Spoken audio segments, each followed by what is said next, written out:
transitions. Nice. Yeah. Real professional looking. Okay. So anybody watching? Welcome to Curse of Strahd, session 1.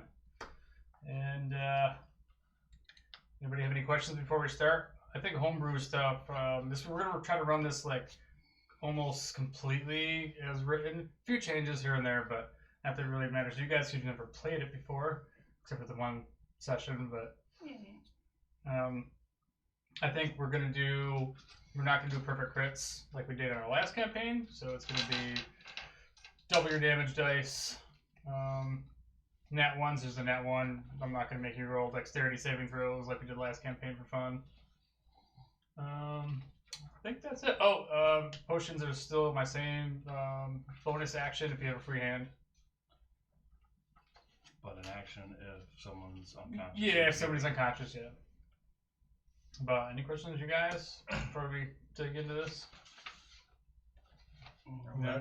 I'm good. Yeah, I'm gonna say we're gonna dedicate this campaign to Dave. And yeah, he should have been here.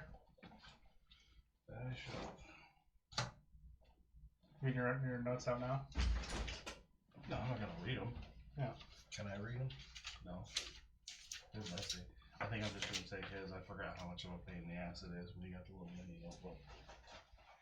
Alright, so without further ado, I'm scared. here we go.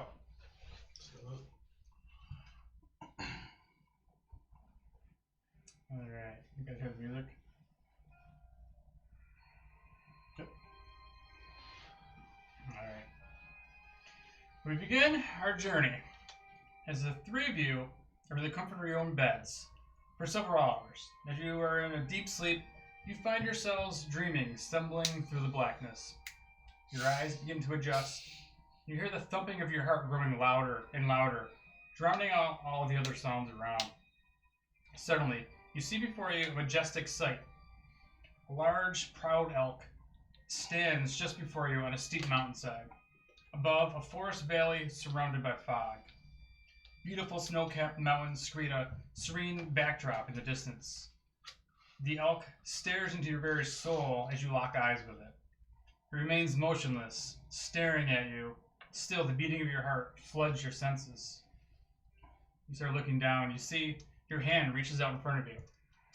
The tiny hairs on your arm begin to tingle as your hand reaches out to touch the beast. Your heartbeat begins to quiet. Your heartbeat begins to quiet as you focus on the animal. In the nearby forest, you begin to hear the sounds of howling wolves. The elk snorts, whips its massive antlers away from you, and begins galloping away. Abruptly, the mountainside is swallowed by a murky swamp. Twisted trees jut out from beneath the surface of the black water. You feel the cold water submerging past your knees as the vast swamp sprawls out in front of you. Again, this rhythmic thumping of your heart grows louder and louder. The beast runs before you, farther and farther away. As you try to catch up beneath the water, you feel the thick silt as your feet start slipping deeper and deeper, getting stuck after each stride you make. But just as you start making progress in catching the animal, you see it stop and begin sinking quickly into the dark water. As it flails helplessly, the great elk begins to cry out in fear that it's being dragged down into the depths of the swamp. And you sit and you watch, just for a moment, as the life force of this animal begins to drain, as its fur and flesh begin to turn this putrid black, this pungent smell of rot starts filling your nostrils. Just as the tips of the antlers are finally pulled below the water surface by some unseen force, the ground begins to start rumbling around you. Fumes of blood just start spraying from the swamp. The blood is pumping from the ground in rhythm with the pumping of your heart. Faster and faster, the blood is pumping like an erupting geyser, warm ichor just falling from the sky. You look down to see your body just covered in blood. Now you're struggling to stay afloat, not in water, but in just a swamp of blood. The smell of iron is overwhelming as you start grasping for breath as something is pulling you under. Suddenly you hear a voice.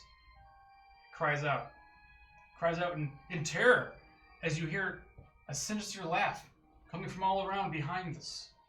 Your own scream of terror as you start feeling this hopelessness set in. It's muffled as you're abruptly pulled under by this unknown force. Your vision turns to blackness. Your heartbeat begins to slow as you feel the air releasing from your lungs. This hopelessness is now set in. In a moment later, though, suddenly sparking back into life, your eyes open to see several colorful round tents near the edge of a lake. You find yourself walking towards a larger tent near the water's edge. A soft glow from within the doorway beckons you inside. As you enter, you see floating magical orbs of light casting a soft glow over the interior of this luxurious tent. Beautiful trinkets adorn every inch of the silk walls, and a lush tapestry of carpet bends invitingly under your feet. An old woman sits at a table. Wrapped in multicolored scarves, she's peering into the depths of a crystal ball. And as you enter, she speaks with a voice that seems to come from far away. The only escape is to move forward. The only relief is an end to pain. You must resist the evil that tempts us, but in the end, the darkness may offer a greater good. Your destinies shall determine our fate. Find the answers you seek in Daggerford at the end of the road when the moon is full. She holds out her hand with a small item. As she lifts her head above her cloak, she hands it to you. As you watch, the scene appears to melt away until you're left again alone in the darkness. You awaken, drenched in sweat, as you stumble to collect your bearings. You realize you are clutching something in your hand.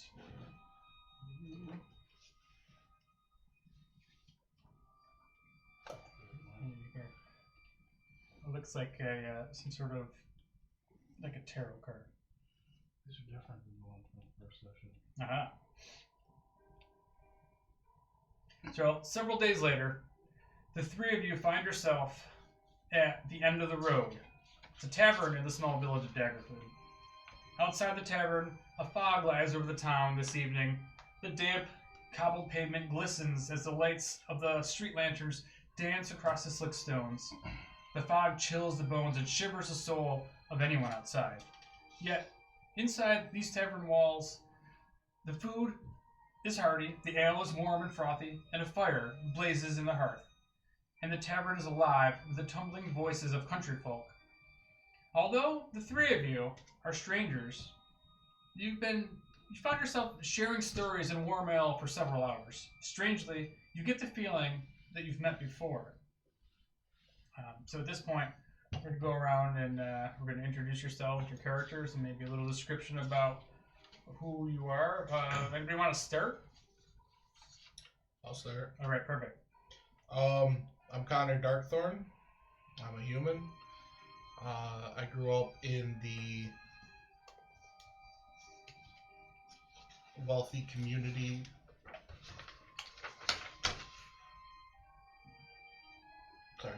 Wealthy village of Grapevine. I lived there with my parents and my brother. And they owned a spice shop in Waterdeep, but never actually partook in running it. Nice. Just collected it. And me and my brother like to go out and adventure. What do we see? Connor Darkthorn sitting at the bar with at a table with these other two gentlemen. You see, he is roughly about 6 feet high or 6 feet tall. He's got dirty blonde hair. His clothes are ripped and torn and dirty, but you can tell that they're finely made.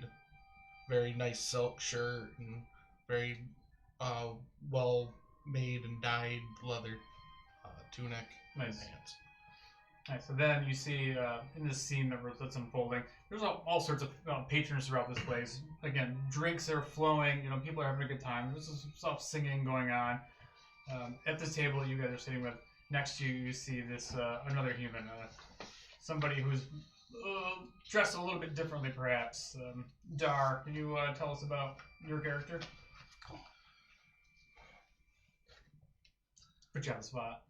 Dar is a middle-aged human, massive body, long black hair, tied up in a gender-neutral knot.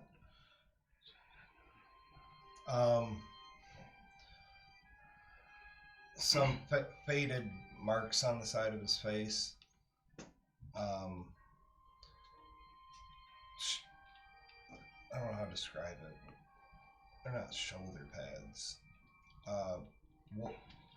Wolf fur on his shoulders. Pauldrons? Yeah, pauldrons. Pauldrons.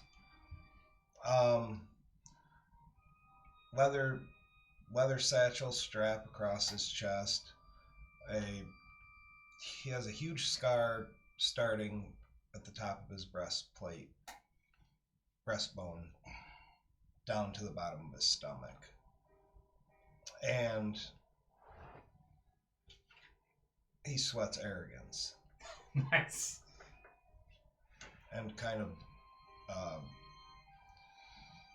stone cold stare on his face. How old is Dar? Dar's middle-aged, roughly 32 years old. Wouldn't you say roughly early 30s? Yeah, makes sense. Back middle-aged for this civilization of people. All right, so next to Dar, you see a younger gentleman sitting next to him. Let's hear what Orin Graveward looks like. Orin is a younger gentleman. He looks like he's just become an adult. He's got black hair. He stands about 6 tall. He's wearing some scale mail. You can tell that it's been worn, it's been used, but it's been well taken care of. He has a shield slung across his back, and painted on the front of it is his holy symbol, a skeletal hand holding scales and balance. He's got a beard that he's quite proud of, but It's like one of those teenage beards. it's that not are like it's not quite there. Nice. But he likes it nonetheless. And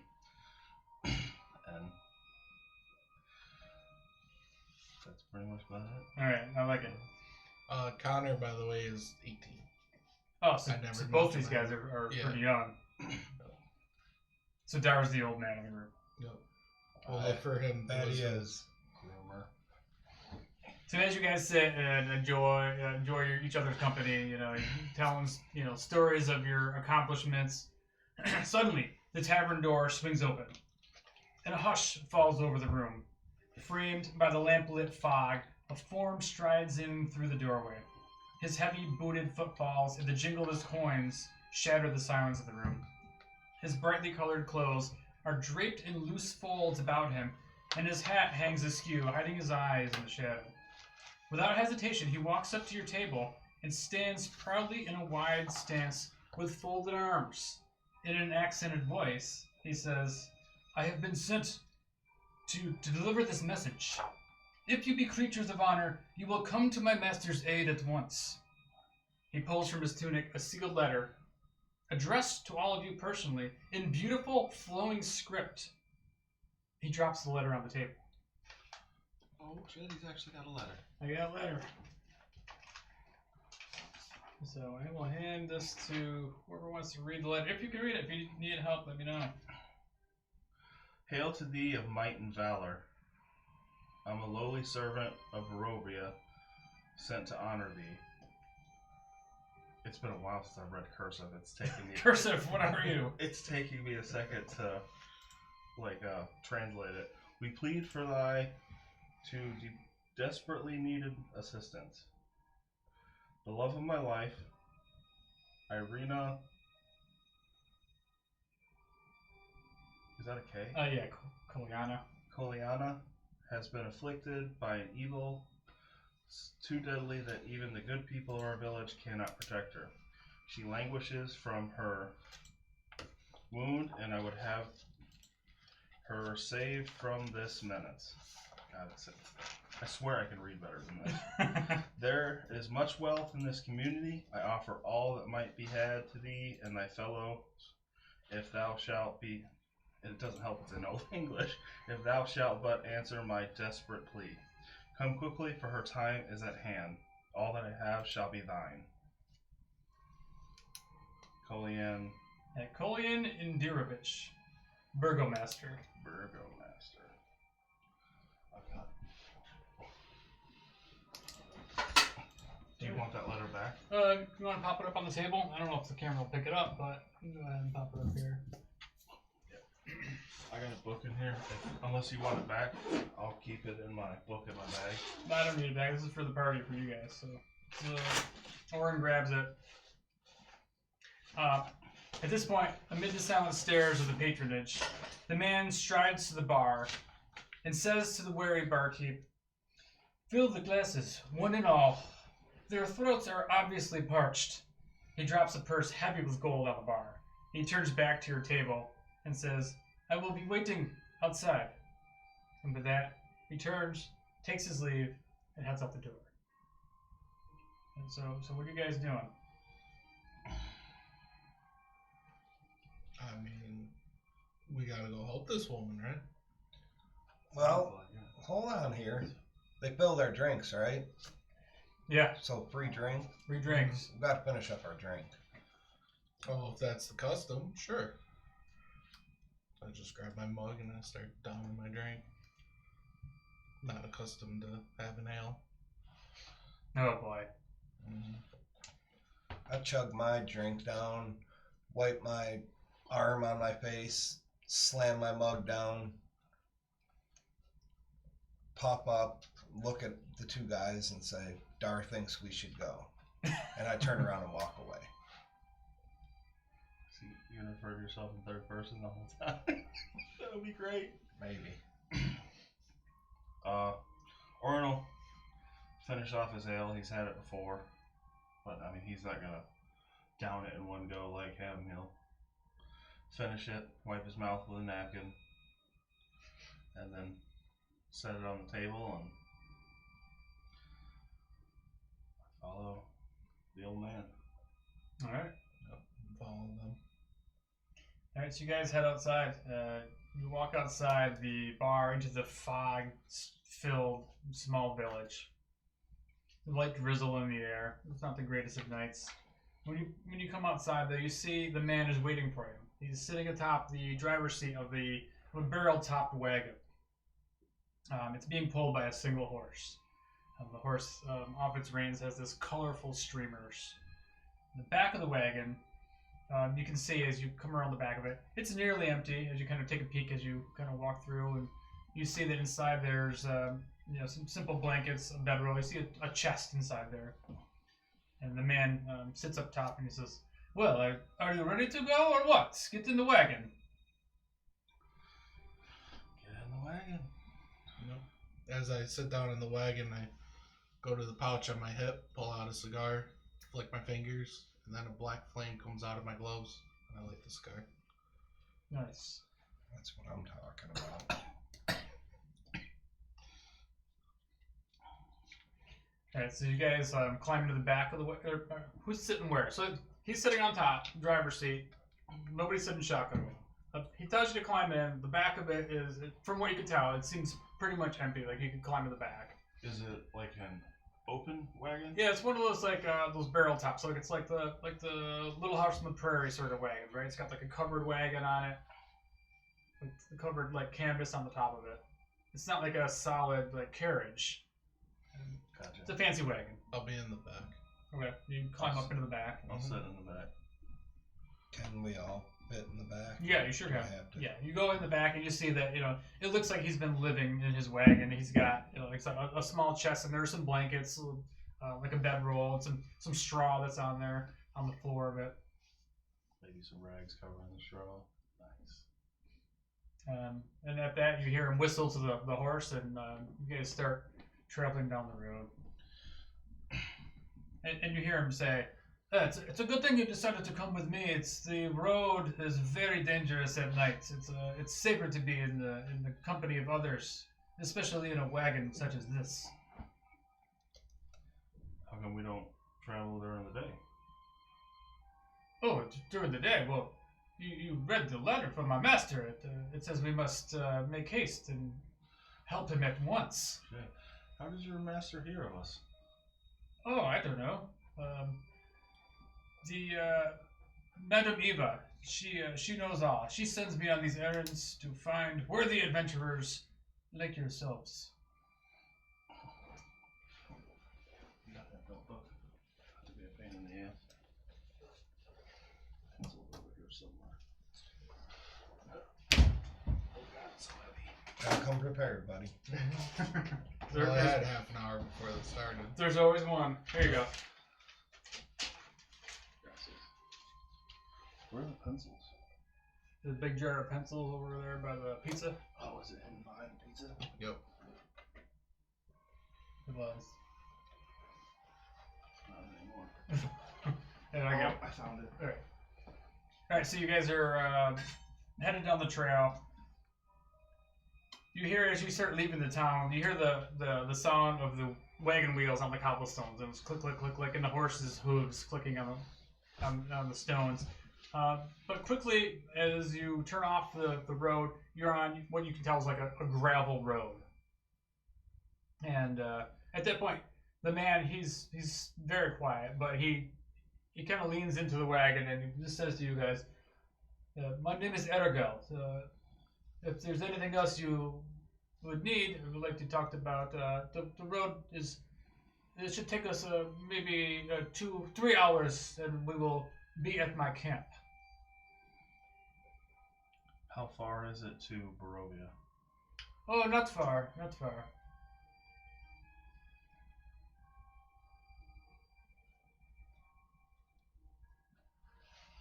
What was his name again? Ergel. Arrowgel? Yeah, Ergel. Arrigal. So as you know, he's trying to make small talk with you guys, and he tells you, "Oh, wait till you get to my land. It's a place of beauty, beautiful mountains and valleys." We've never heard of. Have we heard of Barovia? Or No. No.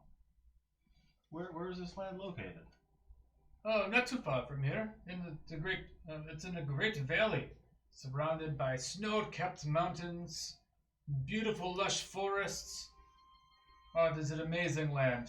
You will like it very much.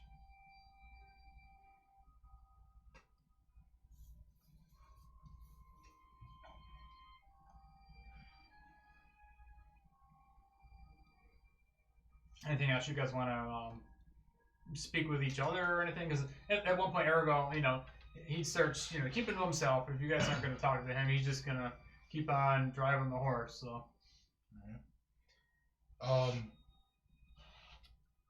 Any of you guys wake up with a card in your hand before we got to the bar? Oh, I gets a little nervous. He's like, yeah. Can I see that? I start rummaging through my satchel. Dar has a card, and I toss it over to O'Connor.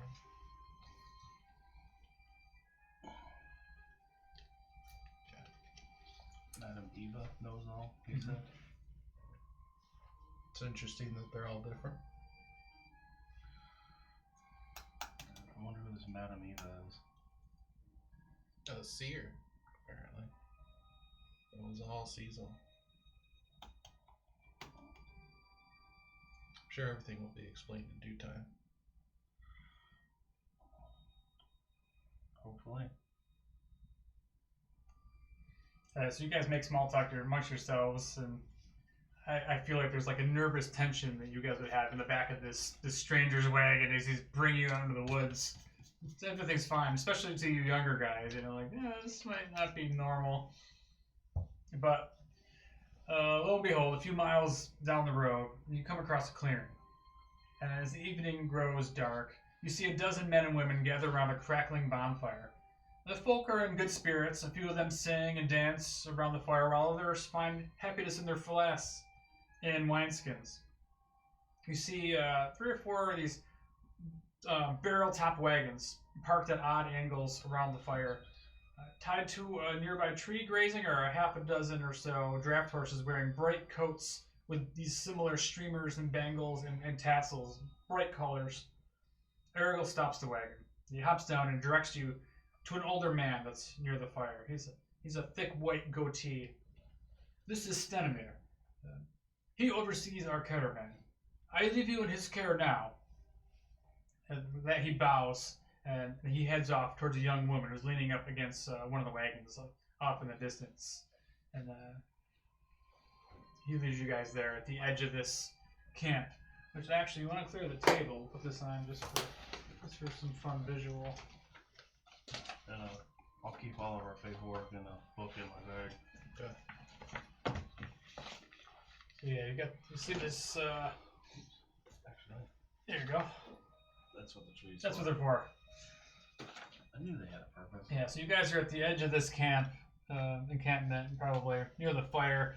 There's a whole bunch of people singing, dancing. You know, you see people playing the guitar, and again, these people are all dressed in the similar garb of these flowing, beautifully crafted, fine robes and scarves. And as Aragel leaves you and points out this other gentleman, the man, he turns his head, looks up at you, and he starts approaching you guys.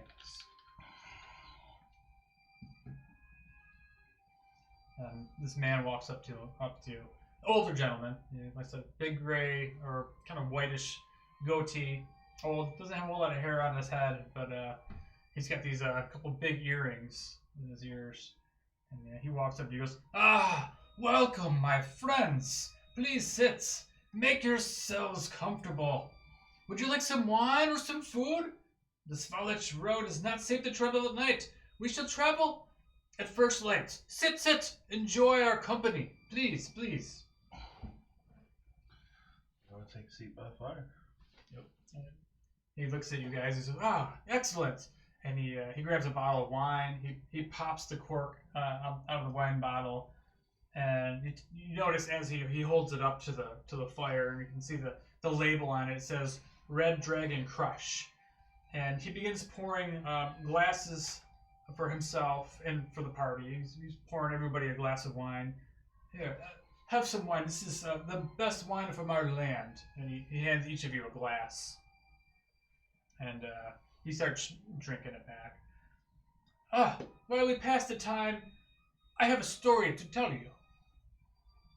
Would you like to hear a story, my young friends? Sure. I'm open to a story. I just chuckle a little bit. Oh, you find this very amusing. I haven't told the story yet. I completely disregard what he said. Oh, nevertheless, you will still enjoy it, my tough-looking friend. So at that point, he gathers you guys around, pulls you up some logs by the fire, and he fills his mouth with wine, and then he spits into the fire, and the flames turn from orange to green. As they dance and sway, a dark shape appears in the bonfire's core. We are the Vestani. We come from an ancient land whose name is long forgotten, a land of kings. Our enemies forced us from our homes, and now we wander these lost roads. The dark shape in the fire starts taking the form of a man being knocked from his horse, a spear piercing through his side. Stenimir continues. One night, a wounded soldier staggered into our camp, and he collapsed. We nursed his terrible injury and quenched his thirst with wine. He survived, and when we asked him who he was, he wouldn't say. All he wanted was to return home, but we were deep in the land of his enemies. We took him in as one of our own and followed him back toward his homeland. His enemies hunted him. They said he was a prince, yet we did not give up on him, or we did not give him up, even when their assassins fell upon us like wolves. Deep in the bonfire, you guys are sitting here entranced by the story. You see this dark figure standing with sword drawn, fighting off a host of shadowy figures. This battle is taking place within the fire. This man of royal blood fought to protect us as we protected him. We bore him safely to his home, to his people, and he thanked us. He said, I owe you my life. Stay as long as you wish. Leave when you choose, and know that you will always be safe here. And the figure in the dancing fire vanquishes its final foe, then disperses into a cloud of smoke and embers as the fire just crackles and embers shoot all over you. And this crazy display as Stanimir looks over and he has like this big grin on his face. He's like, ha ha! I told you I know how to tell a story. I'll give you that. That was a good story. But alas, a curse has befallen our noble prince, turning him into a tyrant. We alone have the power to leave his domain. We've traveled far and wide to find heroes, such as yourselves, to end our Dreadlord's curse and put his troubled soul to rest. Our leader, Madame Eva, knows all. You must speak with her when we arrive in Barovia.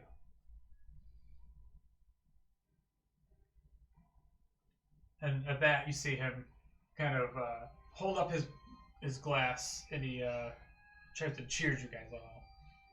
I hold up my glass, and as I take a step back, you can see my pinkies out. Very fancy. Very fancy lad. Yeah. So enjoy your night. Enjoy the festivities, the women, the drink, the food that we have here. Tomorrow we shall enter our beautiful homeland of Barovia. And he gets up and he walks up. And you see him kind of like stumble a little bit. He's obviously a little tipsy as he gets up and he goes and starts talking to another group of these people. But you can see there's multiple like kind of groups of people hanging out, talking. Again, they're still a very joyous celebration amongst these people. They look like they like to have a good time. Leaving you guys, kind of the three of you sitting close by the fire with your wine glasses in hand. Is anyone paying attention to us? Not really. Most of the people are just having a good time, and you see there's a lot of like younger folk that are kind of mingling. And Let's put a little bit of the wine in the fire, see if I can get it to go green. you just do that, and the fire it remains It just burning sizzles. orange. Yeah. I put my wine glass down, light up another cigar. So we're supposed to kill this lord? Is that what I got from that story? I guess we'll find out from Madame Eva. Okay. Wonder what he was cursed with.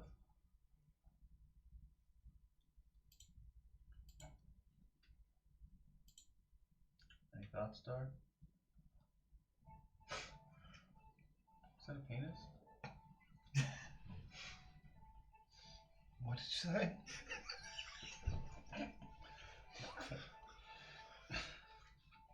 I'm talking about that there. I was just giving you a hard time, Mike. Or should I say Dar? Any thoughts? Dar doesn't want to go to Barovia, Where does Dar want to go? to the Misty Forest. What's in the Misty Forest? I don't know. And why do you want to go?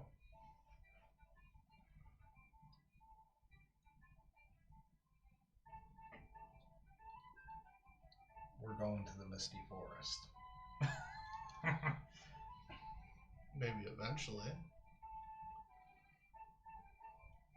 I personally don't want to go to the Misty Forest. I've never even heard of the Misty Forest.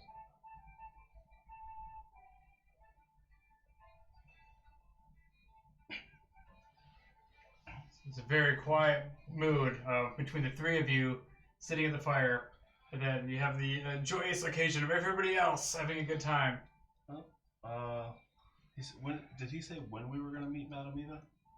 When you get to Barovia, basically Alright. said, enjoy the night, have a good time, On that note, then I guess I'm going to go mingle with the crowd. Meet some people. Maybe try my hand at dancing.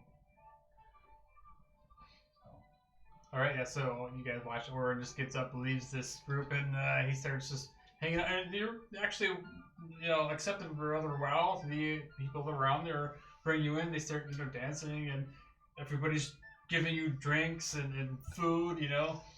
Someone's going to be hungover in the morning. Yeah, you're probably feeling good. Especially, I would assume Orin at this point, like getting out for the first time on your own. Like, Yeah, he's been in a. this is like room springer for Orin here. Yeah, this is he's pretty much grown up in a church his whole life, so this is his chance to explore, meet new people, see new cultures. So he's enjoying this. Yeah, he's emerged right in the whole culture right now. These people. I like these people. These are great people. What are the rest of you guys doing then?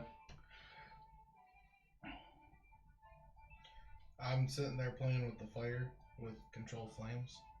Nice. I'm just making it go really high and then come back down. Trying to get the picture to come back, Mm-hmm. like the static in the TV. I tried to get him to change color. He's over there like, how the hell does he do that? Dar? I'm completely irritated that we're even here. So I'm drinking. I'm looking for more booze to drink. There's a whole bottle of this Dragon Crush wine right next to you. How was that one? It tasted excellent. It was really smooth. Is it potent? Or It's wine. It's not like you're chugging back something hard. Yeah, But this isn't Bacardi 151. yeah, I'm completely irritated that we're even here. what is Dara looking for then? Like, what is he looking for? No, I'm just curious. What Dara's thoughts are that he's so disgruntled that he's here now. Well, after waking up, Dar was on his way to the Misty Forest, searching for someone, and now he feels sidetracked and isn't happy with that. He was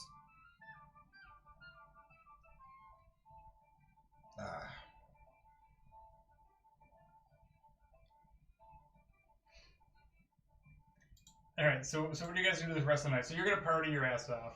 Are you guys partying tonight, or are you just gonna turn in for bed? At this point, it's getting late. It's probably a good 10 o'clock at night or so.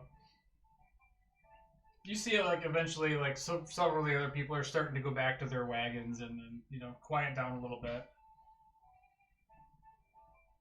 I'm just going to try to find a spot to sleep for the night. Not really going to mingle or try to stand out in the crowd or anything like that. I'm gonna take a stroll around the perimeter of the camp before I turn in. After I finish the bottle. Nice. All right, is there anything in particular you're looking for, or? Just anything out of the ordinary.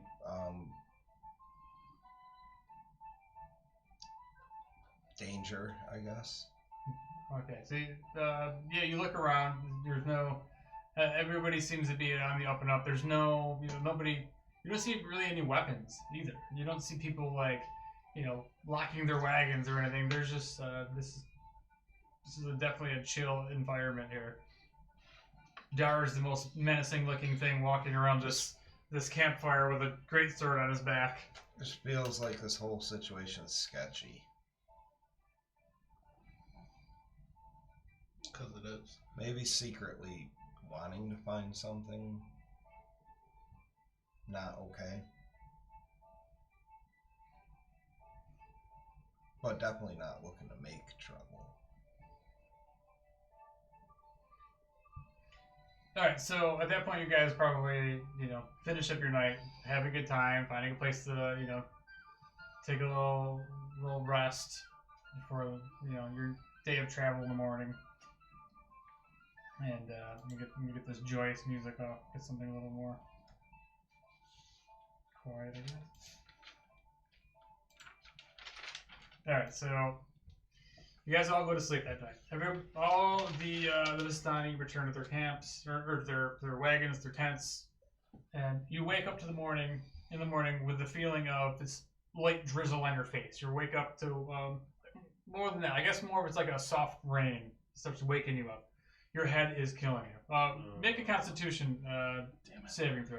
Already. First roll of the game. Let's see. we go. Constitution +2. 21.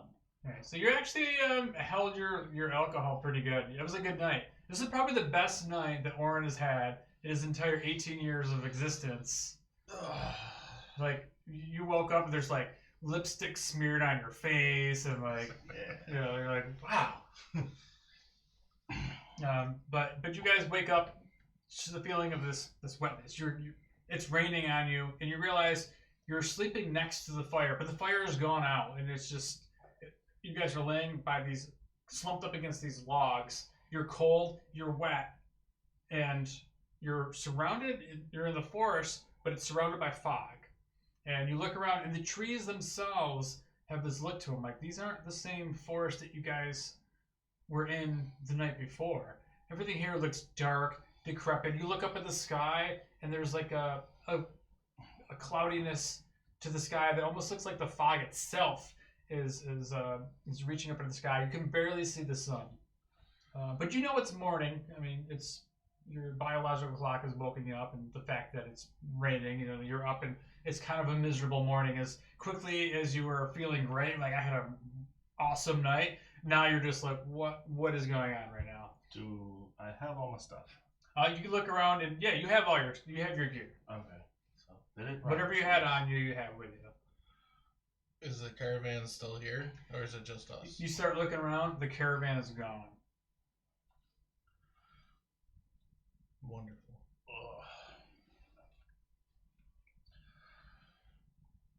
Now I'm really starting to get irritated because I know exactly what I was feeling is happening.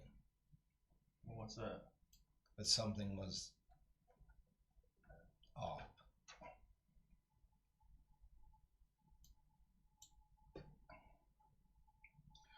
Is there like two ways out of this fog? So to where it looks like you're still on the road. So you see the road ahead of you.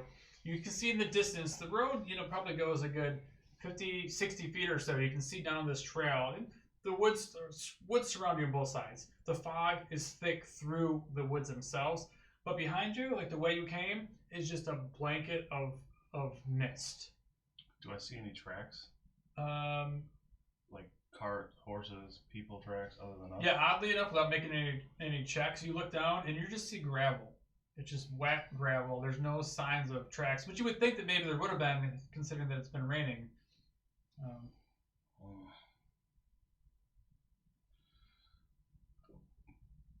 Pull my shield off. Attach it to my left arm.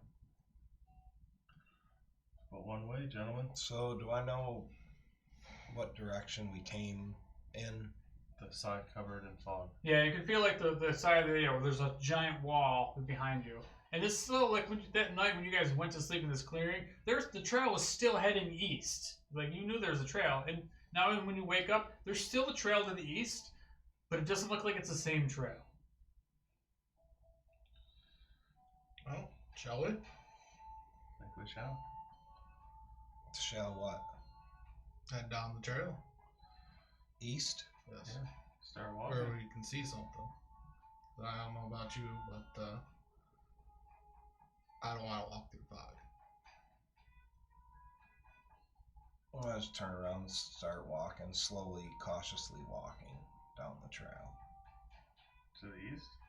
To the east. To the yeah. east. Right, so Dar starts making his way down there. Let's get rid of this caravan.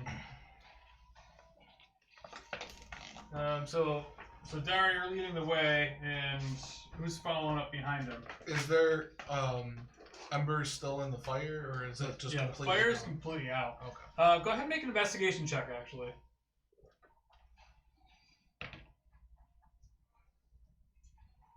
19. Okay, so as you look at this, it looks like this fire it's not even warm at all. Like it hasn't been a fire in this pit for quite some time. Which doesn't make a whole lot of sense considering that, there was a roaring bonfire just, 8 hours ago, and now it's completely gone. Okay. So what was in the wine? Yeah, what was that? These ones Is like the wine glasses still there by the fire when Nope. we left them? All traces of the cap are gone. No wine, The no exception bottles. of the lipstick, which I wipe off. Yeah, it's all smeared from the rain and stuff anyway. You look like a I drunken clean it off. mess. I clean it off in like a little puddle. Nice. Alright, well, I'm going to go and follow Dar. All right, so yeah, Dar starts leading his leading I the. want to be in front of me or behind me. Whichever. The trail is fairly wide. Where theoretically, the three of you could be going through wide. It's wide enough for about 2 wagons, so it's it's probably a good 30 feet wide of a trail. We'll do a charge formation. Sure. And you guys start like trudging your way down this trail, and you can only see about 60 feet or so ahead of you at any given time because surrounding is this just fog everywhere. And the tree, you can look off like 20 feet off the side of the trail. It's just solid wilderness with a blanket of fog in behind all the trees. So you are definitely not in Kansas anymore. But eventually, you're walking down this gravel dirt road with you see these this muddy trail disappears in the mist ahead of you. Black pools of water stand like dark mirrors in and around the muddy roadway. Giant trees loom on both sides of the road, and their branches claw at the mist itself. You see bits and pieces of jagged-looking timbers coming through the mist. Definitely not the same as the beautiful foliage that you saw the day before leaving Daggerford. But after a few hours traveling the road, following Dar, who seems to know where he's going, the fog spills out of the forest to swallow up the road behind you, as the fog itself kind of butts up right behind you, up to your backs. But ahead of you, jutting up from the impenetrable woods on both sides of the road, are these high stone buttresses looming gray in the fog. Huge iron gates hang on the stonework, and dew clings with cold tenacity to the rusted bars. 2 headless statues of armed guardians flank both sides of the gate. Their heads lie among the weeds at their feet. They greet you only with silence. Now I have a picture of that. I'll show you. I might shit my pants if the headless statues start talking to me. Let me see if it's gonna work. Let's see. I hold my arm out to Orin and just say, "Stay close, party boy." So if you check on the, people at home watching the stream, they're not gonna see this, but on the TV right there, this is the site you see. Oh well, I'm glad I can see the picture because I was gonna see about trying to. Yeah, it's a massive I was wall. gonna try to put their heads back on, but that's not That happening. ain't happening. Yeah, it's like 100-foot high walls. You see these massive statues on both sides where their heads were lopped off of it. These giant wrought iron black gates that are closed in front of you. Is there anything etched on the statue, like a plaque or anything, or like around the gate? You can go ahead and make an investigation check.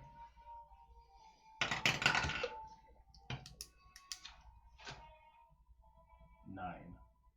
And yeah, there's not much that you can discern on this.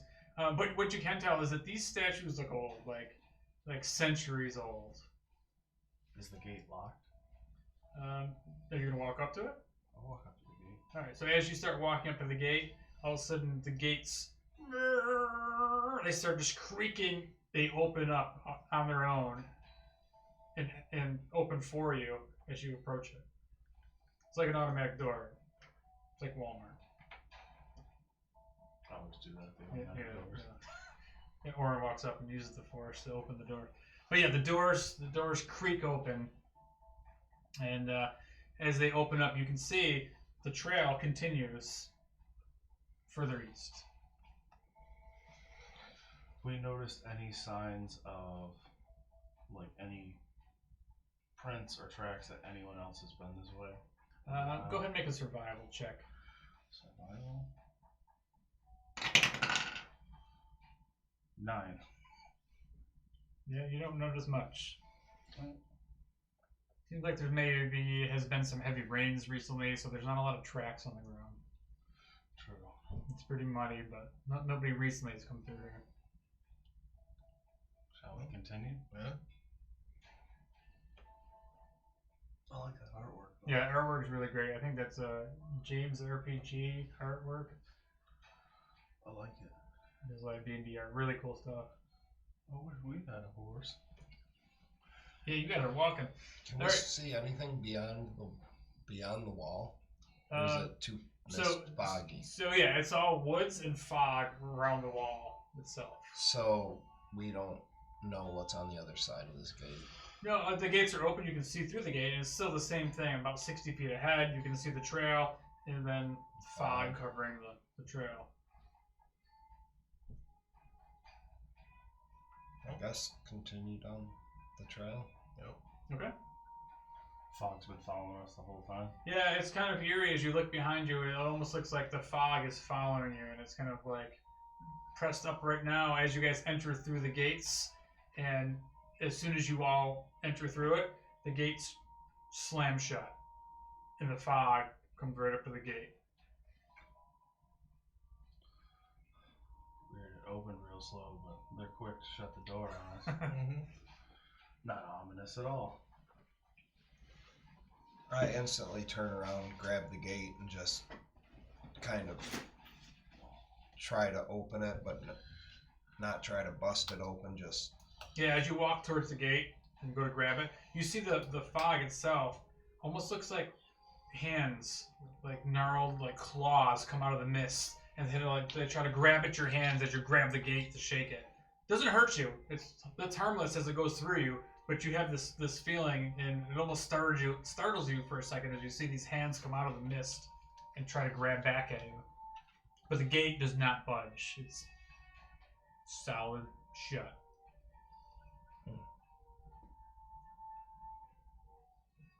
I'll try walking close to it, just see if maybe like I'm the one not close and it open. Maybe it'll open for me. As you walk towards it, nothing happens. Alright. Looks like we got one choice. Unless you want to wander through the fog. Can't wander through the fog. Door's closed. Doesn't the fog follow keep going along the trail or no? Yeah, so like 60 yeah, it's like feet ahead. so like this is the gate here now, and the fog is up to this part of the gate. And then further ahead, you can still see the 60 feet down the road, and there's still forest on both sides. Oh, with, okay. I so- thought we were inside like the walls. Oh no, it's Okay. it was basically just a gate, and you can't tell like how far this gated wall or this giant buttress actually spans. But in front of you now is still the same as what you guys have been traveling on for the past hour or so as you're traveling down this muddy trail. Alright. Well, let's keep And going. there's no sign of life, creatures, anything. Go ahead and make a survival check or nature check, whichever one you'd rather. I had that right. Yeah. So 22. All right, so cool. So as you do that, you stop and sit for a second, Dar, and thinking about yourself. Like you spent a lot of time in the woods yourself. You're used to hearing chipmunks and squirrels and things like that running through the little woodland creatures running around the underbrush. You don't hear any of that. In the distance, though, you hear caw. You can hear a crow, a singular crow. And I can hear what direction it's coming from. Yeah, it's off, in the distance from the direction you guys are walking towards.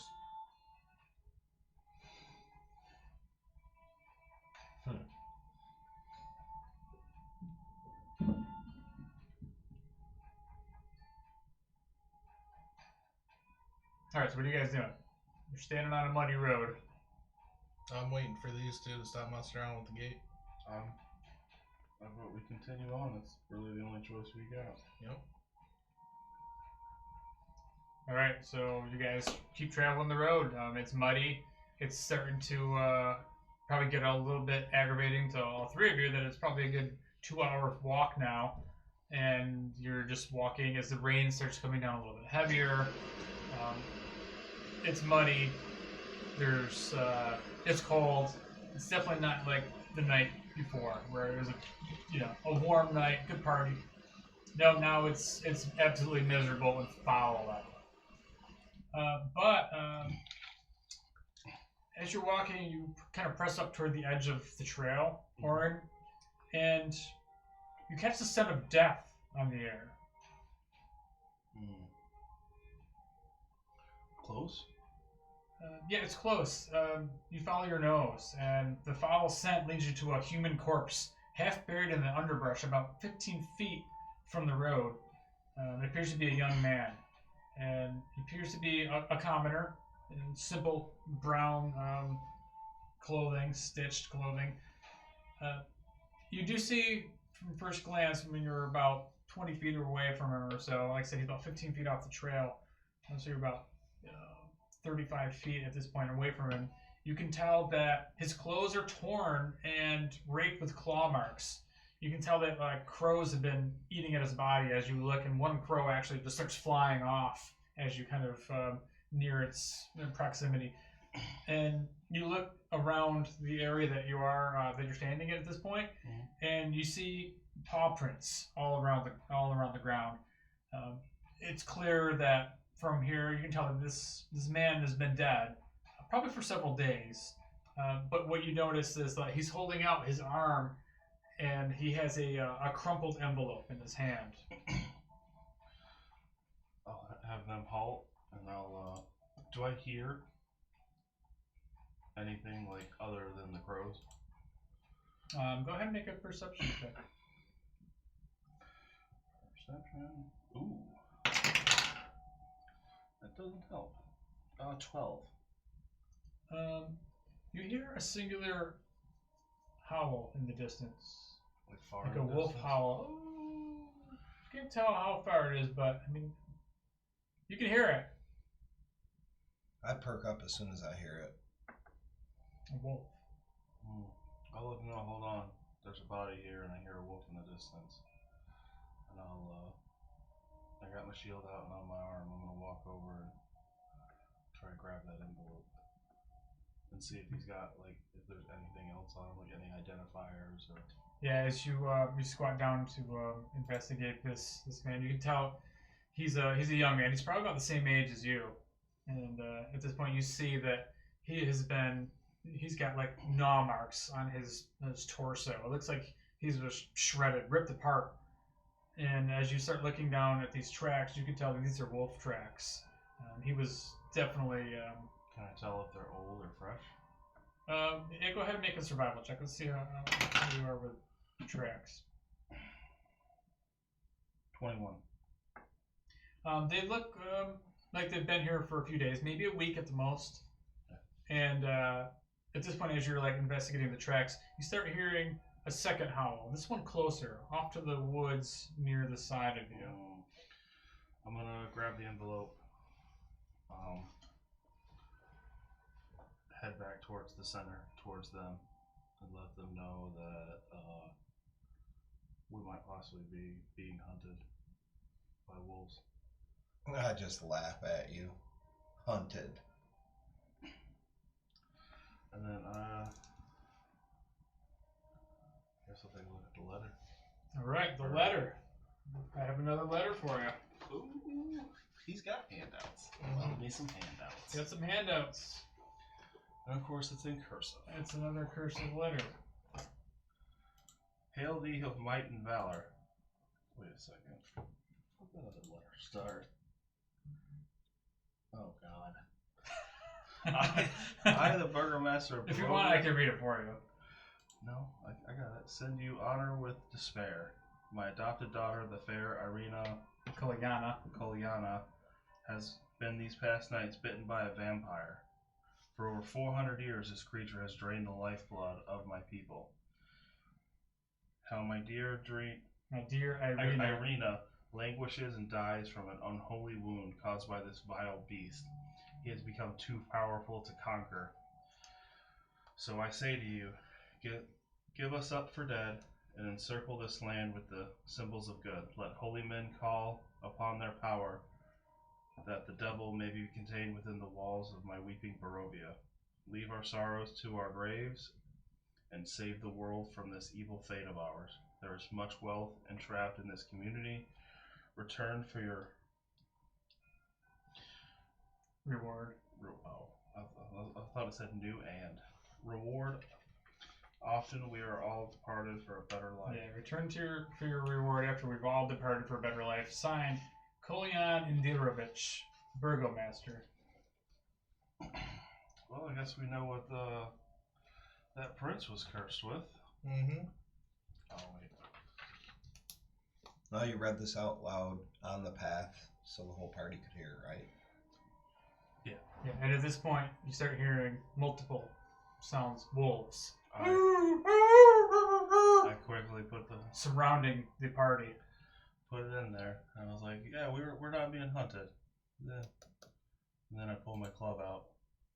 I don't think he was arguing the fact that we're being hunted. I think he doesn't see it as them hunting us. Yeah, I definitely don't see it as a threat. We didn't go hunting them. Within minutes, all of a sudden you see these eyes darting out from the forest. A half a dozen wolves, followed by a shadowy figure standing in the distance.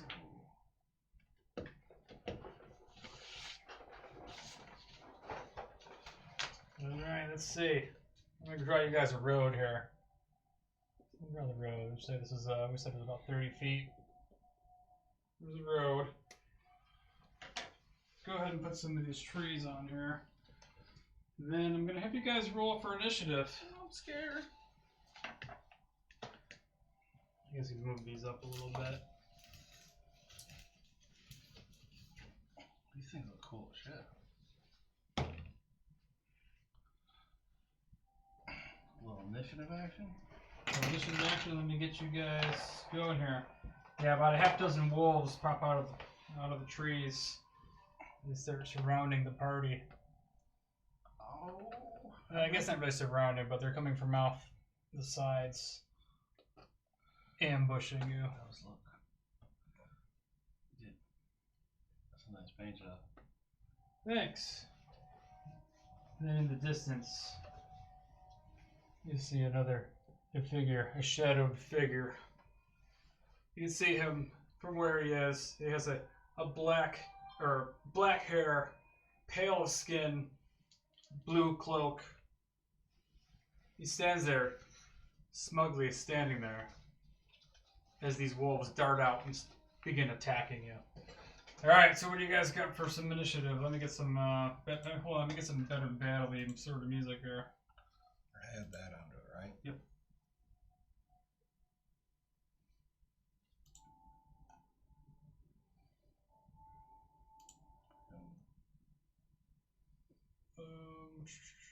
Nice shirt. Thanks, nice shirt. Day of the Dead. Grateful Dead. This is my ball. Hey, so guess what? So if anybody doesn't know, this is my red die that always rolls 20. It's not weighted or anything, but I just rolled a 20 on my initiative, so. You're not Yeah, allowed she'll to 20. use that this campaign? Ever. Where's Sam? She needs to touch it again. Last time she touched it, that thing, it took you It was like... cursed. It took like 3 sessions before you finally got back up. Alright, so I'm going to use these new initiative We're not trackers. going to hold on to these, right? What's that? The cards? Yeah, I mean, you don't really need to hold on to them. Just write down the name of what they are. Well, I asked you that at the end of that first session. You were like, I'll hold on to them. Yeah, just write down in your notes the name of it. So, I don't know if everybody wants to know, if anybody's listening to the stream, but Oren got the Abjurer card. It's the 4 stars. Dar, what did you get? You got the Myrmidon. Myrmidon. It's the 5 of... What's the symbol on there? Swords. 5 of Swords. And Connor got the hooded one, which is 7 of Swords. 7 of Swords. So you'll have to figure out what all that means at some point. Alright, so the Wolves, they rolled a 20, they get a 22 total, so. Anybody 15 to 20? 20. Alright. 10 to 15? 11. Or 12. Sorry. I got 11. We're in. Alright, move. Initiative trackers. I don't know if they're cool or not, but. Oh, is that the Curse of Strahd? Yeah, thanks to Cameron. He let me borrow his screen because I couldn't find one. They're cheap. But anyway, so initiative has started. The wolves are quick to act as they just dart out from the forest, and they all start rushing in on you. It's gonna be great. Not for Dar, but so one of them comes and attacks. It's gonna take a while to remember what his name's. Connor. Two of them come in at Dar. One's gonna stay here while these other two come rushing in at Orin. I'll go easy on you guys. I'm not gonna use the red die. Thank God. But let's see. So the first wolf was rushing towards Connor with a natural 1. I should have used that red die. No, you keep using that one. Oh, alright. Alright, we'll give alright, so 2 of them attack Dar. So the first one with a 10 to hit total. Oh wait, 12 to hit. That's gonna miss. I have to use that red die I'm thinking here. The second one. Let's actually finish this round first. The second one with an 11 to hit. Wow. You guys have lucked out so far. 3 out of the 5 wolves that have attacked have all missed. Alright, Orin. First wolf. 23 to hit. Yeah. Somebody's got to take it. So, all right. So he's gonna do 2d4 plus 2. So he's gonna hit you for 6 points of piercing damage, and you're gonna have to make a strength saving throw.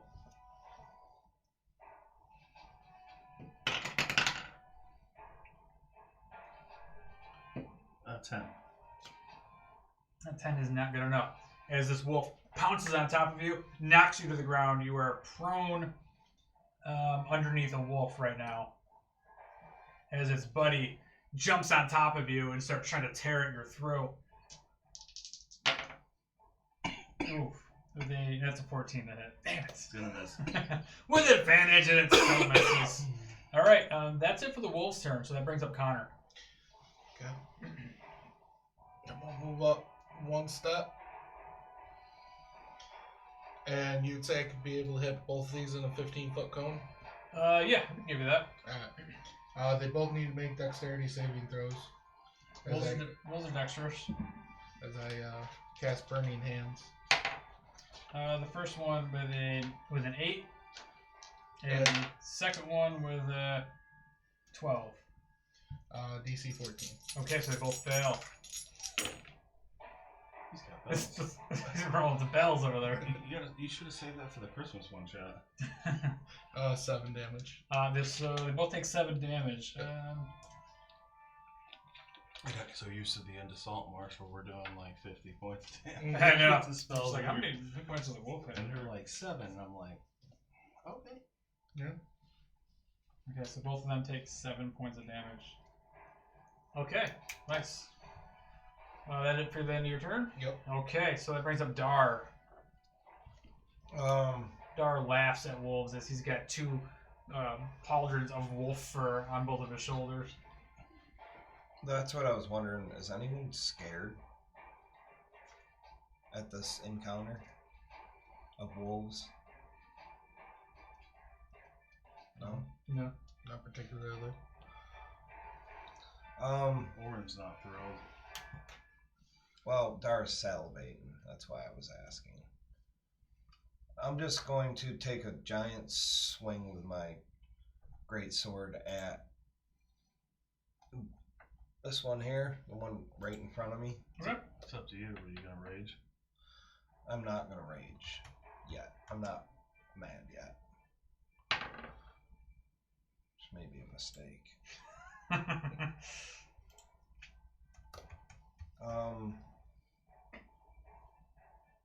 10. A 10 is going to miss. Yeah, you swing this great sword down, and this wolf is ready for you. It just kind of just dodges out of the way real quick. Is that it for your turn? Yes. I'm not gonna. Okay, so that brings up Orin. Can Orin stand up? Yeah, you're knocked prone, but it doesn't say you're restrained, so sure, you can stand up. It takes half your movement.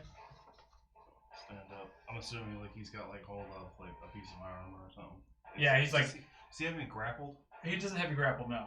He just knocked you down. And the other one tried to jump on you, and apparently he can't bite you when you're laying there. Well, maybe they both went at the same time. The first one got me first and knocked me down. The other one just whiffed. Or maybe they just bumped heads because they're. Yeah, means they should take damage, right? Yeah, okay. And then, obviously, Dar needs it, so I'm going to use a spell slot and cast Bless on all three of us. Okay. Alright, so you guys all have Bless. Tell our viewers what Bless does. I was just gonna ask that question myself. Tell Dar what Bless does. You bless up to 3 creatures of your choice within range, which is 30 feet. Whenever a target makes an attack roll or a saving throw before the spell ends, its concentration up to a minute. The target can roll a d4 and add the number rolled to the attack roll or saving throw, but not damage. So, all of us are blessed. I leave it up to you to remember to use it. Okay. So you add a d4. And then that'll be it for my turn. Alright, back to the wolves. I'll yell in the one's face who knocked me down. Just right in his face. Alright, so the wolf next to Connor is going to attack him. He's going to make sure. This one's actually closer because you'd be here attacking. Did you accidentally grab that red die? I've been rolling with it because they have pack. Well, this one now is within 5 feet, so he gets pack tactics, so he gets advantage. Oh, the red die always works good. It's a 19 to hit. Yep. Alright, so this time, this wolf, he bites into your leg when you're not looking here for 8 points of piercing damage. The second one is a 23 to hit. Yep. So he's going to do 5 points of piercing damage. Okay. So that's it for those two. This one is going to rush in, and these two are going to attack Dar. First one, Dar. 6 to hit. Awesome. The second one, one's going to hit with a 19 to hit. This one's going to do 8 points of piercing damage.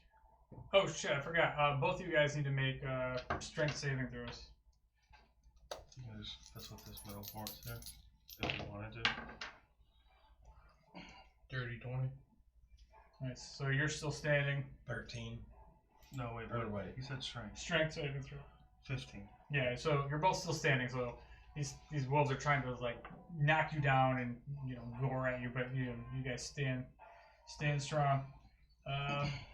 So that's it for the two that attacked Dar, and now the two that are attacking Orin. The first one, God, 9 to hit's gonna miss.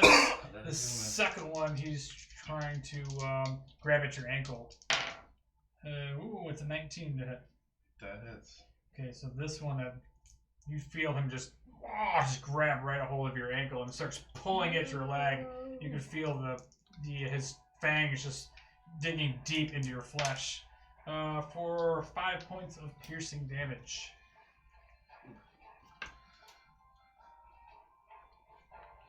And that's it for the wolves' turn. So we go up to round 3. This is technically round 2, right? Mm-hmm. Connor's turn. Alright, same thing. Dexterity saving throw for the two wolves. Okay. Wolf nearest you is a 17, and the other one rolls an 11. The one that rolls an 11 Do I have to raise takes it? 9 damage and then Yes. half rounded down. So this one, he's gonna burst into Because flames, it gives you and then the damage other one reduction, is gonna that's take, what was it, 11 you said? 9 One. rounded Can down. 9 can I rounded do down, it so on he this one? takes... Or half rounded Doesn't have to down, be at the sorry. beginning So of he the takes encounter. 4, yeah. You can rage whenever you want. Let's take this It out. is Makes enough sense to since I kill got both hit of them, and actually. this. Good. Yeah. But like, you Till he really killed don't want me. to do it like Andrew did, where he waits till there's like one wolf left, and then he rages. Alright. Alright, is that it for your turn? That's it for my turn. Alright, cool. That brings up Dar. Dar, you look over and you just see Connor just holding his hands out and just flame erupting from his fingertips as Black two flame. wolves, By the way, Oh, sorry. Black flame, nice. my bad. black flames just erupting and just melting these poor innocent little wolves. Respectfully, starts to chub up just a little bit. He gets excited. I wouldn't expect any less. And at the same time is mad that he had gotten attacked, so he's gonna get really pissed and rage. I can rage, right? Sure, yep, bonus action, rage. Doesn't have to be at the beginning of. Nope. Yeah. Alright, so what are you gonna do now? You're angry. So now he's mad, and he's gonna take his greatsword and kind of spin around backwards, if that makes any sense, and give like a backhanded. Alright, hit. backhand slash. Try to anyway.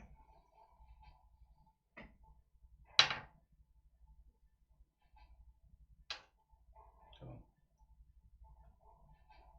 9. Which is Well, D4? Did you roll your D4? this is the D4, right?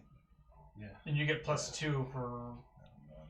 You get Oh, that's for the damage for rage. for the great sword. He's got a +5, so So I have to add 13, 5 to this. 14.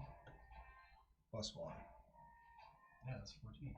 5 plus 8 is 13, and then plus 1 is 14. Alright, 14's 14. enough to hit, yep. Roll So your damage. backhand slash with a great sword.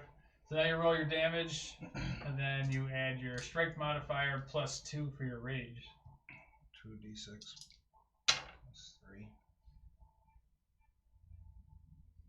4 plus 3 is 7, and then +2 for raging is 9. 9. Alright. Yeah, so you take the sword and you slice it up through this one, and you can hear him yelp as like one of his legs is like partially cut in half as he's just limping. He's not dead, but you jack that wolf up. That one directly in front of you. The other one with the black fur, he's looking really pissed. That might have been his mate that you just wounded.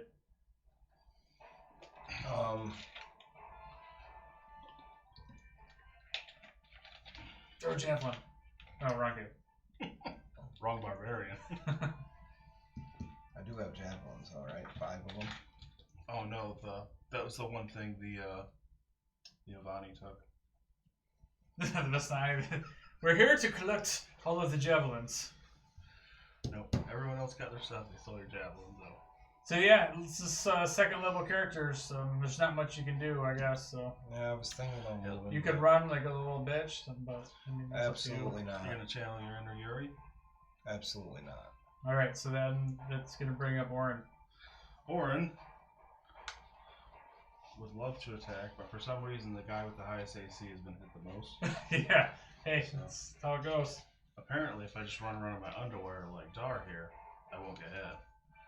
That's So not true. I'm going to heal myself with a Cure Wounds, which is a D8, right? Yeah, 1D8 plus 3. So, 5. Okay. Back up to that, and then that will be it for his turn. Mark off that spell slot. All right. Out of those real Oof. Mm-hmm. So that is the end of the second round. So It's a huge shift when you go from like being like level 12, 13, Yep. and then you go back to level 2, and you're like, wait, that's all I can do? And it said everything wants to kill you in this game. All right, we go back to the top of the round to the wolves. These two wolves, they bear down now on Dar. The raging Dar. Yep. So wolf number 1, the 3-legged wolf, with a 15 to hit. He's gonna hit. Yep. All right. Oof, he got some good damage here. So that's 8 points of piercing damage. And you're gonna make it's half because you're raging, so you take 4. And you have to make a strength saving throw. That's weak. No, you got a 13. Plus 5. 13. Yeah, so this thing tried to jump up on you. It's not that You bad. see its These are your saving its throws. massive front So you got paws plus 5 is fine. jump up and Plus push on your 5. shoulders, except for as it does that, you just kind of elbow it and you knock this thing back to the Does ground. he get advantage because he's raging? No. I was thinking of something else. We can look it up. I'm not concerned, I but just No, it doesn't. that's I can't danger sense gives him advantage on dexterity I saw the dexterity note. I couldn't remember. On saving throws that he can see. that you can see, but that's It's not. dexterity. That's, you can see. but you don't have danger sense at this point, though, right? So I think I don't that's think like that's third 3. level or something. Or... Yeah, it says. Do you bonus have it? action rage. You gain advantage on strength checks and saving throws, not attacks.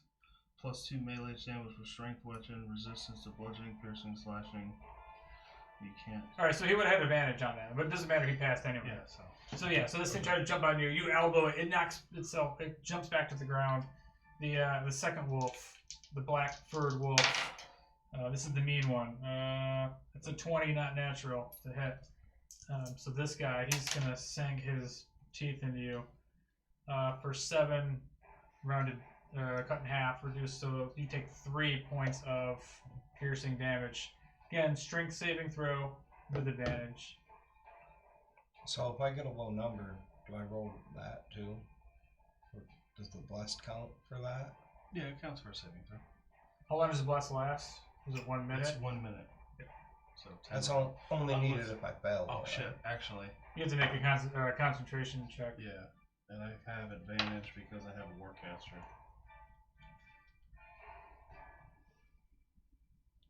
24. Oh yeah. So you take the damage, but again, this thing tries to knock you down, and you just like knee it right in the face. Okay. Bless stands. My bad. So yeah, we always forget concentration checks. Mhm. All right. So that brings up the 2 wolves on Orin. Wolf number 1. Oh, he rolls double 17, so that's gonna hit. 17 plus 4 is gonna hit. So 21 to hit. So he does 3, 4, 6 points of piercing. There goes that heal. And his brother goes to attack you with a 23 to hit. Oh, 22. I don't do math. That hits. 22 to hit for 5 points of piercing. Orin's unconscious. Oh! Jesus, they hit every single attack against me. Fuck this shield. That's it for their turn. So go ahead, Connor. That's not good.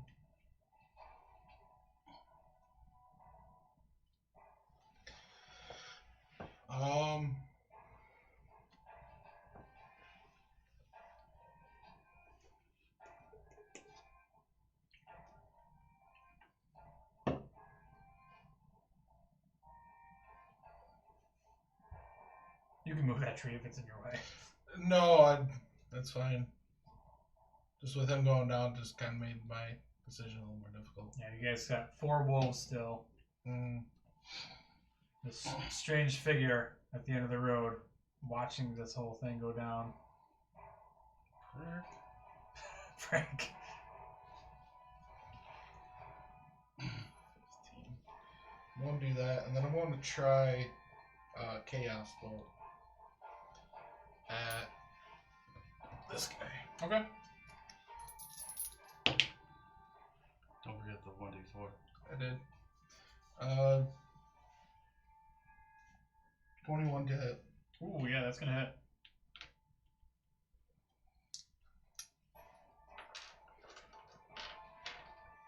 I might flip this table over and die. Hey, you never know. TPK, session 1, encounter 1. 10 damage. 10 damage, oh yeah, so that rips through. What kind of damage is that? We'll just go with force damage. Force damage there. You just blast into this wolf, and it just gets like, you just hear this cracking of its bones as it just flies back into a tree and just smashes. All of its limbs crushed. Force damage. All right.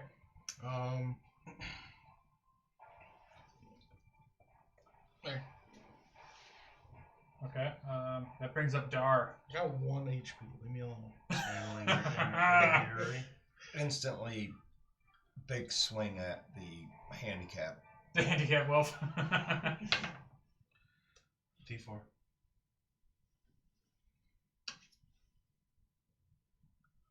So 7 plus 5 is 12 plus 1 is 13 plus 2 because he's raging. 2 is only for the damage. Oh, okay. So 13 to hit. A 13 is just enough to hit this wolf. Go ahead, roll damage. No. Damage. You don't roll 2d6. Oh, You 2d6. don't roll a d20 for damage. What'd you get? 8 plus 8 plus 2 for the rage, plus your strength modifier. 3. So 13 points of damage, yeah. Did you say 3? Yeah, it's 2d6 plus 3 for Oh. damage. Oh. And then you Plus get an 2. additional plus 2 for raging. Yeah. So it's enough, regardless, to take the greatsword and just woof, one slice, and you just lob the head clean off of that wolf. And then I just kind of stare at the other one, you know, like Yeah. you're next. Nice. Okay, so that brings up death saving throw for Orin. 3. Ooh, that's a fail. Hey, at least it wasn't a natural 1. Like I said, table might be getting flipped tonight. Alright, so that brings us back to the top of the round. At this point, you hear from the distance, you hear the figure just, Then all of a sudden you watch as he just transforms into a tiny bat and just flies away into the distance. I wish I had a javelin out that I could have just. And the wolves are going to disengage, and you see them run off into the woods. The remaining wolves. Then as they're running, you hear howling. You hear them howling, but from the other side of the forest, you hear multiple other howls. So we're out of combat. Yeah, you're out of combat. Alright, I'm gonna run up to him and I'm gonna try to stabilize him. Correct. Make a medicine check. That's not a D4 with bless, right? No, I'm unconscious. So Yeah, it bless- concentration's oh, gone. bless. Yeah, he ain't concentrating on anything, no. 15. Oh, it's hard to read. Yeah, that's enough to stabilize him. He just doesn't have to make death saving throws. I'm unconscious for 4 hours. Okay. Oh, lovely. All right, so you're gonna have to drag his ass someplace. So, I'm stabilized, but now He's out like a light. I don't know. I can carry him. I'm not sure I like how the D4s roll, or how this D4 rolls. It just kind of slides across.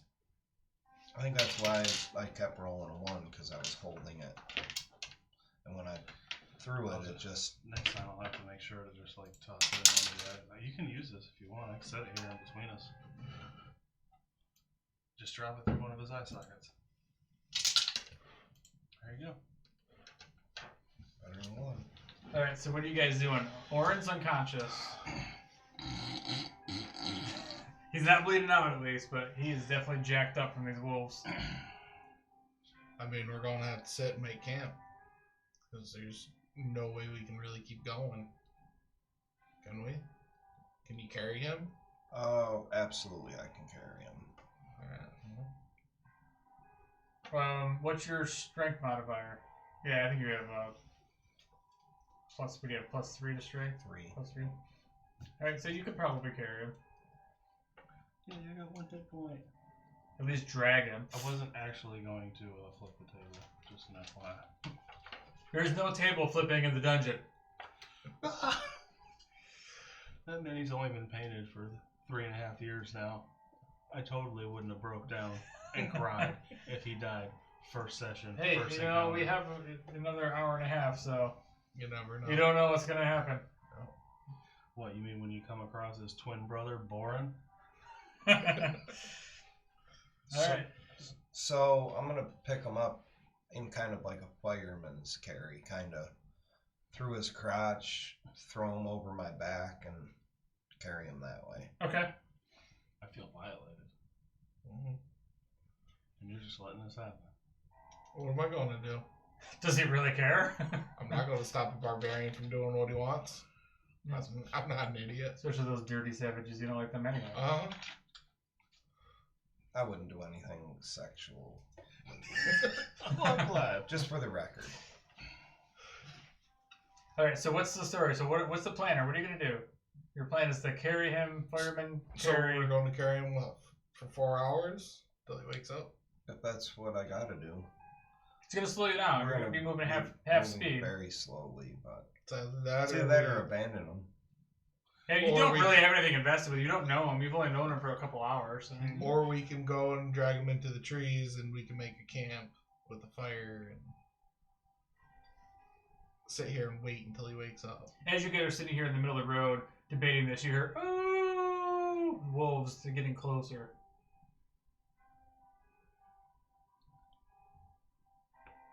I mean, do you think we should make camp? Can you carry him for 4 hours? 'Cause I mean, you guys don't know how long. Yeah, right, technically you right, don't know how right. long. That's true. You know he's injured. He's, you know. Can you carry him for hours on end? I could carry this little bastard all day if I have to. If I Nice. had to. All right, well then let's keep moving. All right, keep moving. All right, as you keep moving, you watch as the mist behind you is slowly creeping in on you, and you see like these tendrils of this fog just kind of reaching out, almost like it's like goading you, just coming and teasing you. It's coming at you, and you see these spindles reaching out, and then it just retracts back into the mist, almost like it has its own mind of its own. So Dar is fireman carrying Oren. Oren probably doesn't weigh a lot, but granted, his shield, He's his 6 gear foot is tall. probably heavy. Mm-hmm. But He's got scale mail, a shield. so you guys are moving very slow, and now at this point, you start seeing the rain is coming down. It's a downpour. The road is turning completely into mud. It's completely starting to get washed out. There's a little bit of rolling thunder in the distance. But a few hours later, you finally manage to come up top of this hill. And then just in the distance, you see what looks like a rooftop in the mist at the bottom of the hill. A dwelling. Well, let's head for that, I guess. Do we stop there and like look at it? Yeah. See if we can take shelter. This point has been about, it's a good 3 hours. Before we assess the situation, I just flop Oren off my back onto the ground like a sack of potatoes. And as you do, there's just blood running down your arms, and there's just mud and there's water. It's just like a nasty... You used me as a damn raincoat. I just shake my head. Yeah, your arm's dry under there, but... I shake my head and say to myself, pussy. I take a quick little breather for, Stretch your back out. 30 seconds to a minute. And then once we decide that we're going to head that way, I pick him back up again. Slap him in the face a little bit, try to wake him up before I do that. As you do it, he's not waking yet. He is out. Well, we're heading to the cabin then. I just shake my Or the head shelter. and scoop him back up. Well, no, this time I grab him by his ankle and just drag him. I'm going to drag him the rest of the Drag way. him through the mud. You mean the gravel? Yeah. I God. easily could pick him up, but Is the shield on your arm or your back? It would have been on my arm. Oh, so you can't even use it as a sled? I'm not that intelligent. I'm I'd not rather- even saying anything to you. I'm just Probably thinking could've about asked, Oren might have got mad if he I'd drag him messed like- his shield like up. a caveman would do, you know, the old saying. Like dragging him by his hair. Hit the woman over the head and drag him by his ankle. After I tried to wake him up. In all fairness, I tried to wake him up for a second. Well, as he's dragging him, I'll take the lead and go look at this structure. Okay. I mean, it's not injuring them more than I'm dragging them rather than carry them, is it? No. No, Yeah, he's like I said, it's gravel and mud. I mean, you're making your way. I mean, he's already unconscious. Yeah. Unconscious. he's just going to be a lot dirtier. Yeah. I almost wish I played a wizard with prestidigitation to clean myself. I purposely didn't take prestidigitation. It smells so great. Just cleaning yourself, drying yourself off. It takes time because you can only do a foot at a time, but All right. So, you picked it back up and you're headed towards this house, right? Where'd my music go? you turned it off. Yeah, I had to refresh roll 20 because half my chapters just disappeared. You don't need those. Guess that happens sometimes. But the music decided I don't want to work either. Okay. So anyway, so you grab a hold of Orin. You start heading down this hill, and as you get down this hill, the fog starts clearing away from this house. Okay, this looks like a large house, beautiful, almost like a mansion, right? It's like 3 stories. I got a picture of it. Hold on. Ooh, nothing As it comes into view, here's the house. Emma.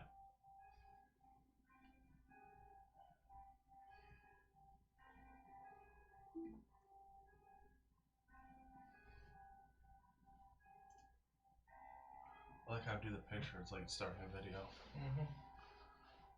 Yeah, start a video. It's a picture. Yeah, so you see this beautiful, like, ornate house on the edge of this trail. As it comes into full view, you start seeing two figures in the road, and you hear soft whimpering. And as you grow closer, you see 2 small children, a boy and a girl, and they're standing in the road crying. The little boy, he's probably like 5, 6 years old, and the girl's maybe 10. The little boy has a little stuffed teddy bear in his hands, and it's covered in mud as he's standing in the rain, and he's crying, hugging his sister's leg. What are you guys doing? I'm gonna drop Orin. I feel like I'm just abusing him. Just a sack of potatoes at this point. And I'm just gonna walk up to the kid and just hold my hand out to him. It's a little boy. To the little boy. And he buries his face into his sister's leg, and he's crying, and she looks up to you, and first she looks over at the boy and shh, stop. And she turns and looks at you, and she says, "Mister, there's a monster in our house." And she turns and points at the house. And at this point, you look at the house, and now that you get a better look at it, like it's got some wear and tear. It's a beautiful house. Like you can tell that, like maybe 30 years ago, this place was a beautiful mansion, but it's starting to show its age now, and like it's got some of the window furnishings and stuff are hanging. There's a wrought iron fence around it, and like it's kind of rusted, and the gate is like leaning a little bit. But anyway, but as you look at it, it looks dark, and but as she points it out, she says, "Yeah, there's a monster in the house, and baby Walter's upstairs. Can you help us, please, sir?" I just stand up, turn towards the house, and start making my way towards the front of it, the front door. So you don't even say anything to the little girl, you just start walking to the house? Yeah, I say nothing to them. Okay. As he's walking to the house, I ask, "Where are your parents?" Mommy and Daddy, I don't know. They're not home. Okay. My fingers are still tipped with frost because I have frostbite ready. Okay. This may be bad for Orin, but on my way to the house, I grab his ankle and I drag him with me. Dragging him. Leave no man. There's a behind. couple little steps that lead up to that front porch there, and you're boom, boom, Drag- his yeah, head is I'm dra- bouncing I'm off the dragging him stairs, right and you're up dragging in him up there. to the main door. Before I abandon, I'm not gonna abandon Orin. Each step is an extra hour that you're unconscious. Right, you're going like Orin will just be level 2 and unconscious the entire campaign. I would rather I kill you than you die from crows or wolves or these children. I worry more about you than the children. I'm protecting you. You shouldn't worry about me. Yeah, you're doing a great job. You're fucked if I'm ever unconscious. The things that's gonna happen to your body. So, okay. So, again, the little girl's looking over at you. She's like, Connor, she's like, please, you gotta save baby Walter. Mommy and Daddy, I think they trapped the monster in the basement. We heard its howls. It was terrible. Okay, so why are you outside if it's in the basement? It's danger. It's scary. We're just but little children. We don't want to be in the house. Yeah, suit yourselves. So, I go and follow Dar. By this time, I look back to see if he's coming or not. Yeah, you look back and Connor's coming as you're bouncing Orin's head off the steps. And I'm just making sure I'm not stepping on Orin's cape there, cloak. so as you walk up to the front, you see there's this portico, this entryway that has like a wrought iron fence. And as you open it up, it just creaks as you open it up, and you kind of get stuck for a second as you realize Orin's foot's there, and you're just like jamming the gate on his leg. It's like a Weekend at Bernie's Can't fault moment. me for that. Is the children following us? The children are staying in the front yard at this point. They're standing in the rain. Okay. Then my fingers go back to normal and say, unready frostbite. Okay. So yeah, as you walk into this front entryway, you see these oil lamps that are hanging from the ceiling by chains, and there's a set of looks like solid oak doors in front of that lead actually into the house. I'm booting the door right open. Okay. Yeah, as you just kick the door was unlocked. It's just whoosh, it just flings open. I'm so reckless, and I could just open the door. Yeah, the whole door frame is just like broken now as you just broke in these people's house. But you walk into the main hall, which is like a wide hall. It runs the width of the house. Has this black marble fireplace at one end and a sweeping red marble staircase at the other end. Mounted on the wall above the fireplace is a longsword. You can see that this longsword has a windmill cameo worked into the hilts. And you see the walls are these wood-paneled walls, and they're ornately sculpted with images of vines, flowers, nymphs, and satyrs. It looks like just from this main entry hall that you come in, you see the grand staircase. This looks like a pretty bougie place. This is a nice looking place. Look, fancy, walls. It's probably nothing that you've ever seen before yourself. Maybe Connor has been in some pretty pristine looking houses like this, but this is definitely like, you don't belong here, Dar, for sure. Should I drag Orin up the stairs to see what's up there? And then if there's nothing, drag him back down? I'm kidding. I'm gonna do that. I'm kidding. This isn't run down, right? It's all nice inside? Yeah, it looks nice. It's like Okay. pristine looking house. Like the outside looks like it had some wear on it. Like I said, you can tell it's been used, but the inside, like this is beautiful. It's definitely a very wealthy people live here. Okay. No, they said it was in the basement, so let's not go charging in there with an unconscious guy. Why don't we go find a room while the kids go cry outside? Is there any sign of the parents?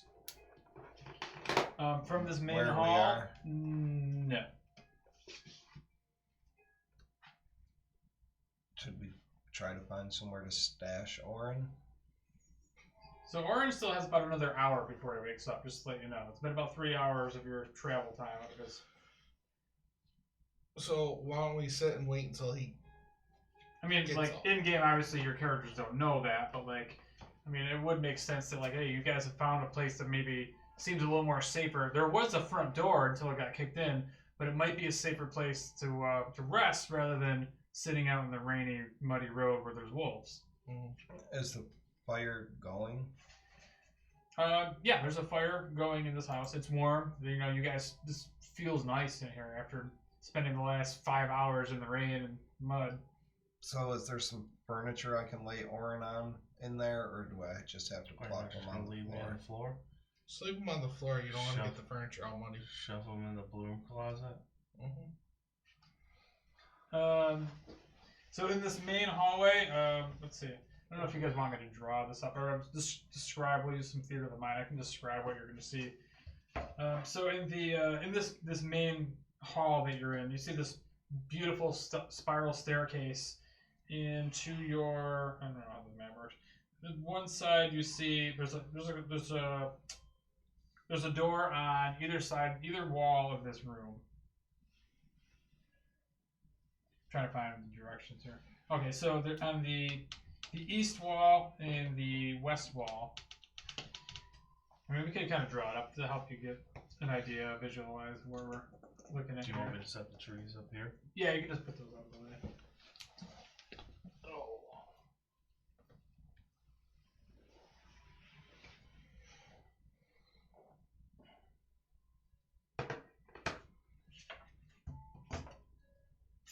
All right. I don't know if we should just leave the children outside. Listen, they're not coming in. They're not coming in. It's not my problem. That is true. That's a good point. All right. Connor never liked the children in the village. Always yelled and cried for no reason. So this is the front door that you came in. This is the gated fence. And you came into the solid door here. Okay. This is the road out here. So you guys went from here into what looks like a large. This is a large room here with the spiral staircase going up, and there is a door on the eastern wall, and there's also a door on the western wall down here. Just in case you know, with my compass over here with the directions.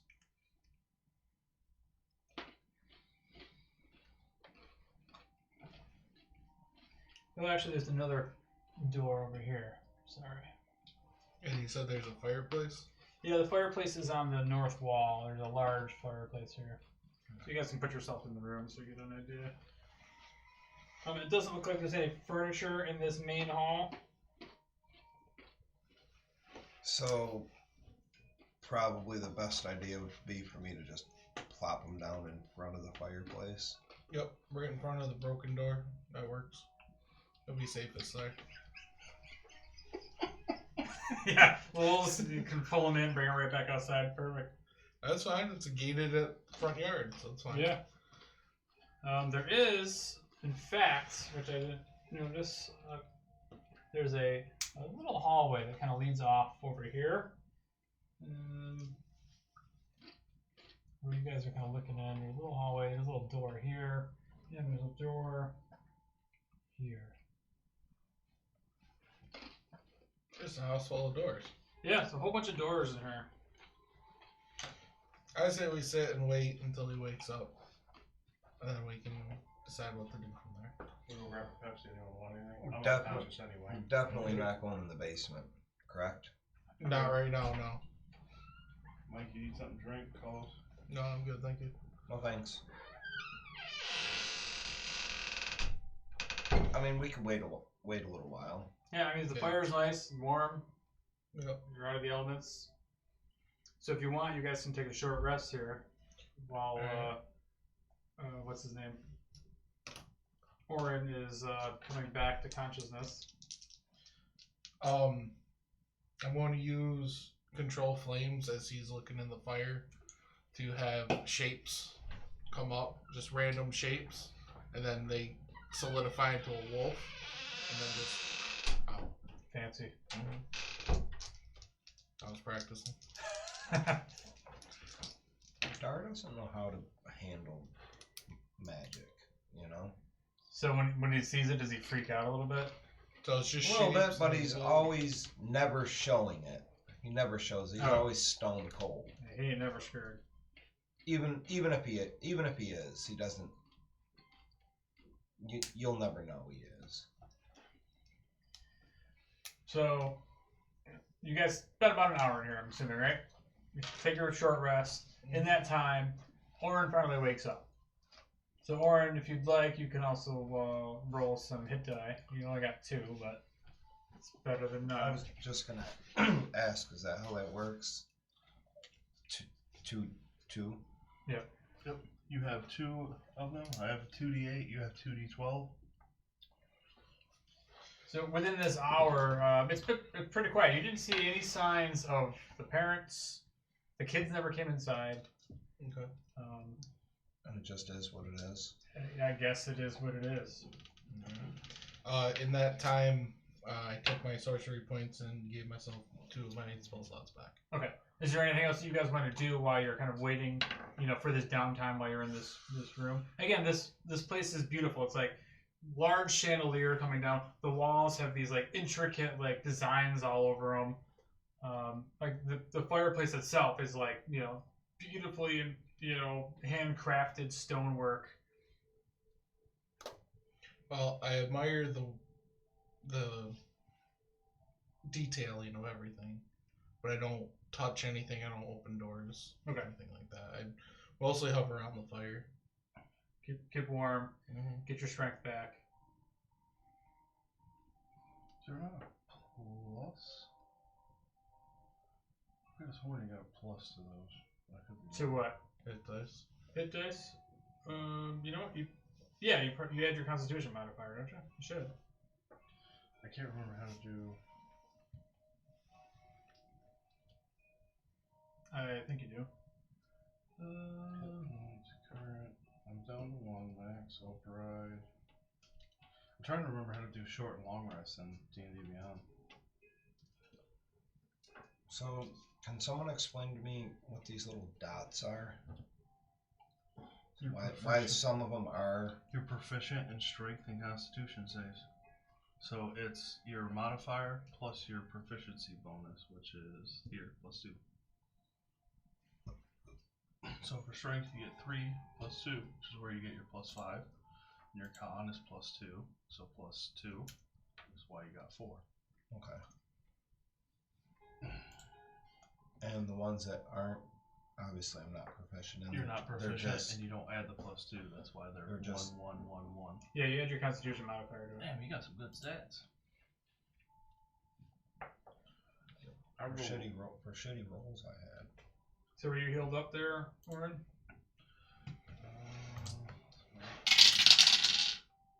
Oh, he's awake now?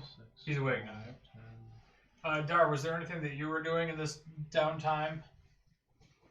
Or just Connor was just sitting by the fire, keeping warm, drying out. Orin, I was he was Looking trading. around for anything that I could maybe rummage Is it through. +2 per Is there- hit die you roll? You said there's no furniture or nothing. There's no furniture in this room, other than a beautiful chandelier, ornate staircase, ornate fireplace, and then the walls with these intricate carvings on them. I mean, other than I'm just worried about the children, but he's made it clear that basically put in my head, screw them. You know? Forget those kids. Yeah, they don't want to take care of themselves. I'm not their parents. It's true. Not what you signed up for.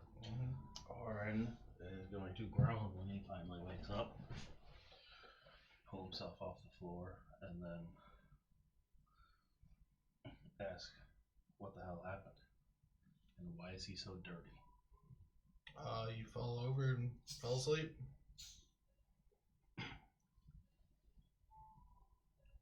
As you look down, it's like your leg is like gnawed off by your boots I are definitely most wrecked. definitely have to pull my boots off, get the rocks out of them.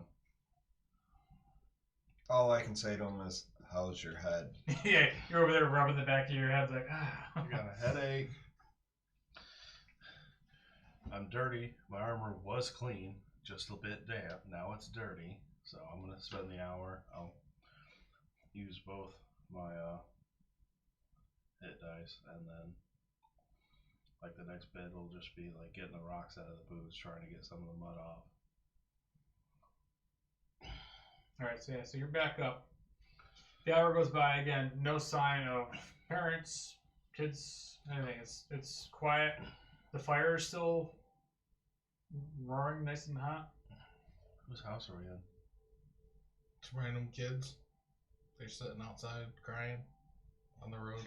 In the Did pouring you rain. kick them out? You guys are the worst parents ever. He looks at me like, did you kick him out? Immediate look over at the dude who's running around in his underwear, who Mhm. probably shouldn't be near children. And ask, did you just kick these children out of their house? This is why you guys need a woman in your group, because this is like, these kids are fine. They're fine out there in the rain with the wolves. You're running around in your underwear. You're bleeding out. Orin would not have left the kids in the rain. Forgot to mention in my description that he's wearing a loincloth. Oh, it's not just underwear. Gotcha. He's not wearing undergarment. Your balls are hanging out.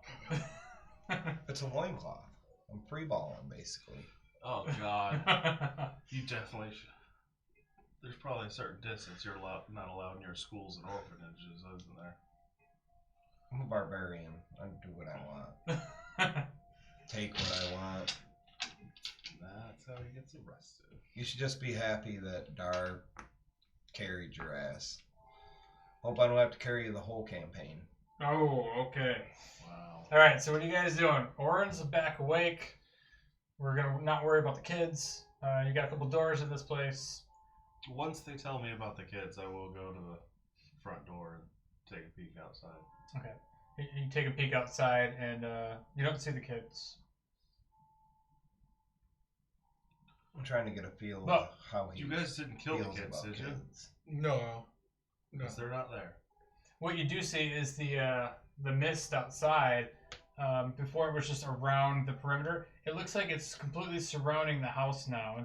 It's just on the front yard there. As you look out, it's encroaching right on the Mistake house. the children. Don't I? Don't. They didn't want to come inside. He's already Not made my it problem. clear to me that he doesn't. He's annoyed by the children. Well, the children are gone now. They're dead. It's all your fault. Well, I'm gonna assume maybe there's like a shed out back or something. Like they found somewhere to get out of the rain. I'm gonna, like I said, I'm gonna get up, try and get all as much gravel and dirt out of my armor, and then question why the front door's on the floor. He's not gonna voice that question. He's just gonna look down at it, shake his head a bit, and then he's gonna ask, "So what are we doing here?" well, there's a monster in the We're basement. going in the basement. That's what the kid said. I listen. Do I hear anything? Go ahead and make a perception check.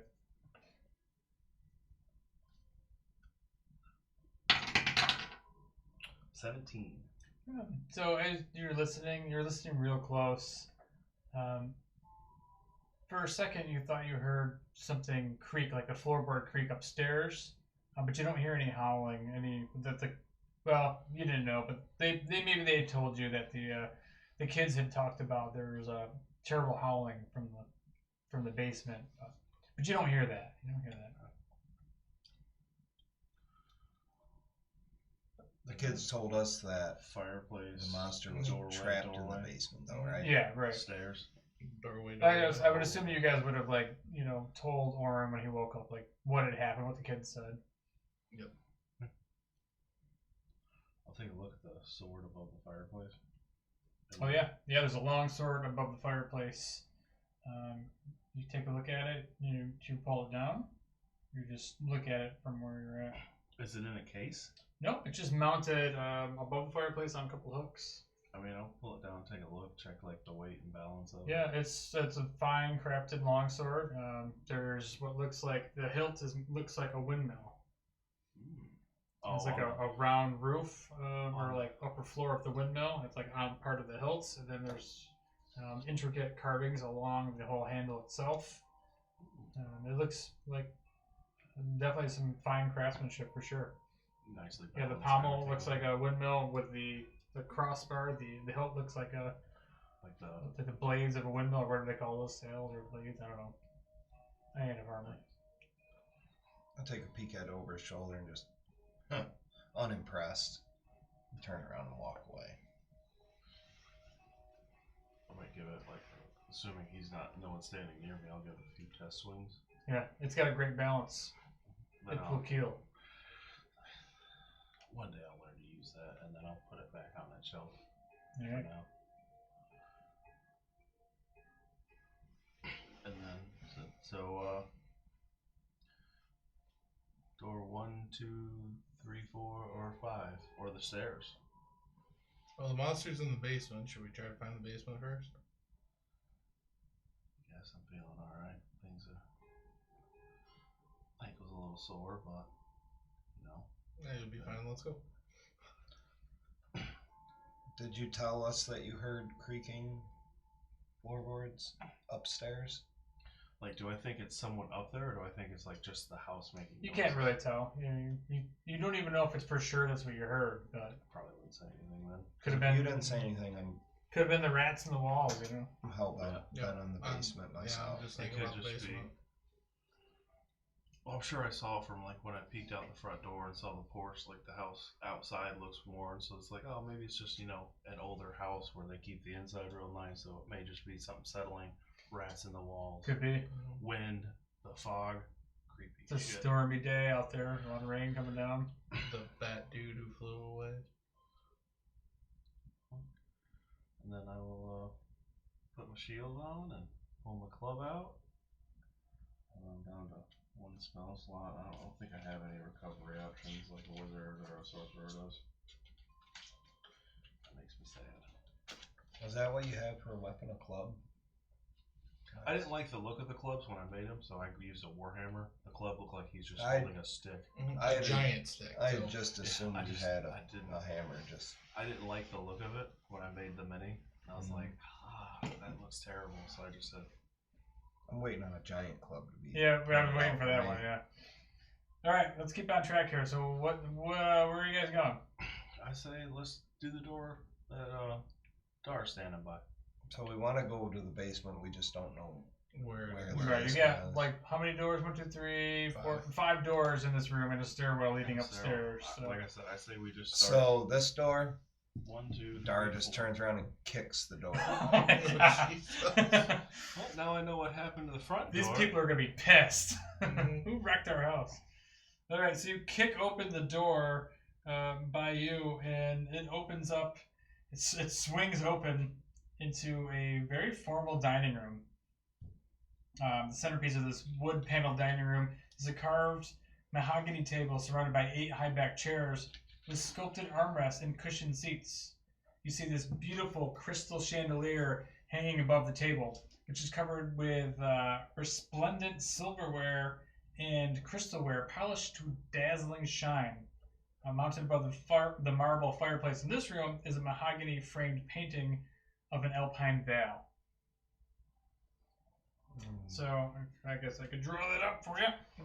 Yuri would be looting this place. Right Oh, this place has got some loot. You Like, can as tell soon whoever as- lives here's got some cash. Like, as soon as you mentioned silver, I was like, I bet you it's actually silver, and all I pictured was Yuri just with his bag open. Pouring stuff in. So there's a big old room here. Again, this place, the fireplace and this long table with, chairs along the sides. Beautiful chandelier, crystal chandelier hangs above the ceiling or above the table. I can see you. Does it look like there was just family dinner or anything? The table is set with beautiful silverware. Silver, shining silverware. Any food? Do we smell any food? No, you don't see any food on the table. This is just the dining room. It's not the kitchen itself. Yeah, it's just the dining room. Yeah. Is there any other doors in this room? This room has no other door. Oh, actually, no. The door here. I'll take that back. The door. This room connects to this door here, so this room is actually quite large. Oh, so all 3 of these doors go into the dining room? Let me put it like this. I don't Well- want to be technical about it. Two Oh, doors, because one of them's busted. Yeah, but no, this door's closed off. Yeah, that's a separate room. But yeah, that's a large dining room. The table technically goes the other way, but Oh, so the table's along. yeah, here. it's that way. Oh, that's fine. The map is like the opposite way of like Oh, yeah. this is why it's weird because north is here, so They- it's kind of funky. They just spin the map to fit it in, like on the page of the book. and Yeah, then I you're hate when they sitting- do that. And then you're like, John, your book's upside down. No, I need it this way. Yeah, I gotta turn the book like this. But anyway, so yeah, so you see this large, beautiful dining room. So it's a dining room. Nothing else special about it. Nothing that you see. Like I said, there's a beautiful fireplace again in this place. A painting of looks like an alpine mountain view. I'm going to look at Dar and go, can you stop being such a barbarian? And I'm just going to calmly open this door that I'm standing next to. Okay, so that door, you open that up calmly and without smashing it. And this room is a cloak room. You see, it's like a bunch of black cloaks hanging from hooks on the wall. It's just like a little closet. And a top hat sits on a high shelf in the room, a black top hat, and a bunch of black cloaks. Alright, can I tell the quality of these cloaks, like what the material it's made out of? Yeah, you grab them, and it's fine, fine material. It's not silk, but it's definitely not just some pauper material. It's decent stuff. I grabbed the top hat Okay, and put it on. all right. You have a black top hat. Cool. Debonair. It's a coat room. Yeah, it's Move cool. on. And I'm not even going to comment on the top hat. I'm just going to wear it and just And walk out. Yep. I just look over it. I'm like, what the fuck? All right. How ruined is my cloak? Your cloak is pretty jacked up considering it's been dragged along a dirt road and. I take a peek in the coat room, see if maybe there's a cloak replacement. Yeah, you can grab a new cloak. It's black. It's similar to the one you're wearing. Got a hood. You getting it? Yeah, I'll change my cloak out. If we find the masters of the house, I'll talk to them about payment. And if they see you, they're like, "Why are you wearing my clothes, bro?" I know. Well, when you talk about payment with that, you can ask them about the doors, but I'm probably not. Sure, that's probably a bigger issue. They're not even gonna recognize the cloak when they see what Dar's done to all the doors. Mm-hmm. Except for the Then, cloakroom door. Let's check. Orin will do this door right here. Okay, you head that way. You busting down this door. No, I'm gonna calmly Oh, okay. open it. Is that the front door? Or is this the No. front door? This is like the entryway, and this is the. Yes. door. So this room opens up to here. And inside this room, It's a Trask. this room, it has oak paneled room. Again, these walls, these beautiful wood walls. Looks like a hunter's den. And mounted above the fireplace in this room is a stag's head. And positioned around the outskirts of the room are 3 stuffed wolves. 2 padded chairs draped in animal furs face the hearth, with an oak table between them supporting a cask of wine, 2 carved wooden goblets, a pipe rack, and a candelabrum. A chandelier hangs above a cloth-covered table surrounded by 4 chairs. Then there's also 2 cabinets stand against the walls. The east cabinet sports a lock that you can see, like a large lock on it. I guess I gotta draw some of these things in there. So yeah, there's a table, some chairs. There is a cabinet. So there's a fireplace. There's like a chair or a little side table, a couple of chairs, and there's a cabinet in the corner. And then you see in there's a couple of stuffed wolves and big deer's head on the wall. It's just like the hunter's den, a little spot for the boys to hang out, talk about their kills. Are you describing this to us what's in there, or I'm gonna take a peek, and then when I see what's in there, I'm gonna be like, "Hey, Dar, I think I found a room you'll like." And then I'll walk in, but I'm warily gonna be eyeing those wolf ones. I'm following right in behind them. I shove them out of the way. I just say, move. And just shove by them. Okay, so you're gonna go right up in the room. I shove them back a little bit. I'm just gonna peek my head in to see why he's gonna like this room. I'm not going in. Okay. I'm going to examine the wolves. Are they familiar looking species to me? Regular? Yeah, they're similar to the ones that you just fought in the road. They're basic gray wolves. They're taxidermied. They look like somebody did a good job. And these things looks like they're staring at you. Their mouths are open. They're Like as you sharp walk teeth. in the room. No, they're just definitely creepy, glass-eyed wolves. I want to just punch one of them right in the face. I'm not gonna, but I want to. I mean, you've already broken doors down. What's the Might as smashing well of do the yeah. wolf, yeah. I am gonna grab a bottle of wine though and open it up and just take a snip of it. All right. And realize I thought you said it was a cask. just wine. I'm just gonna drop the bottle. Yeah, it's a cask of wine, but anyway, yeah, you I can. don't know what that is. It's like a You know like ale barrels? yeah, It's like a smaller version that goes on mini like one. a table up here. And It's then got like a little pour spot on it. But at the same time, you can open the top of the cask and you bend down, you smell this, and then it doesn't have much of a smell to it. Doesn't smell like Doesn't smell like the like wine I was drinking. oh, the it night does, it's before. not that sweet ass wine that you guys were drinking at the gypsy camp. does it smell like vinegar? Like maybe it's gone bad? It just doesn't have much of a smell at all. Very bland.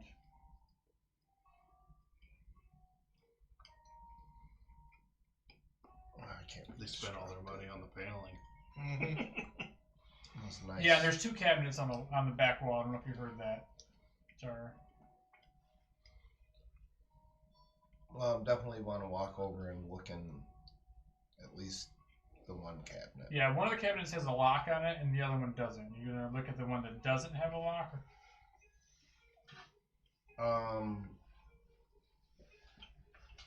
No, I want to break the lock off the one that has. Can I break the lock, or do I have to try to? No, go ahead and make a strength check.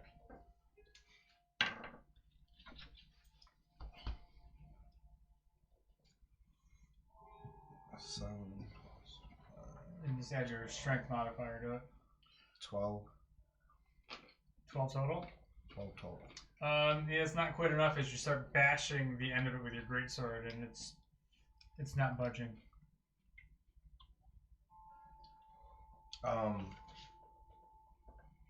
gonna give up on it and go over to the one that's not locked.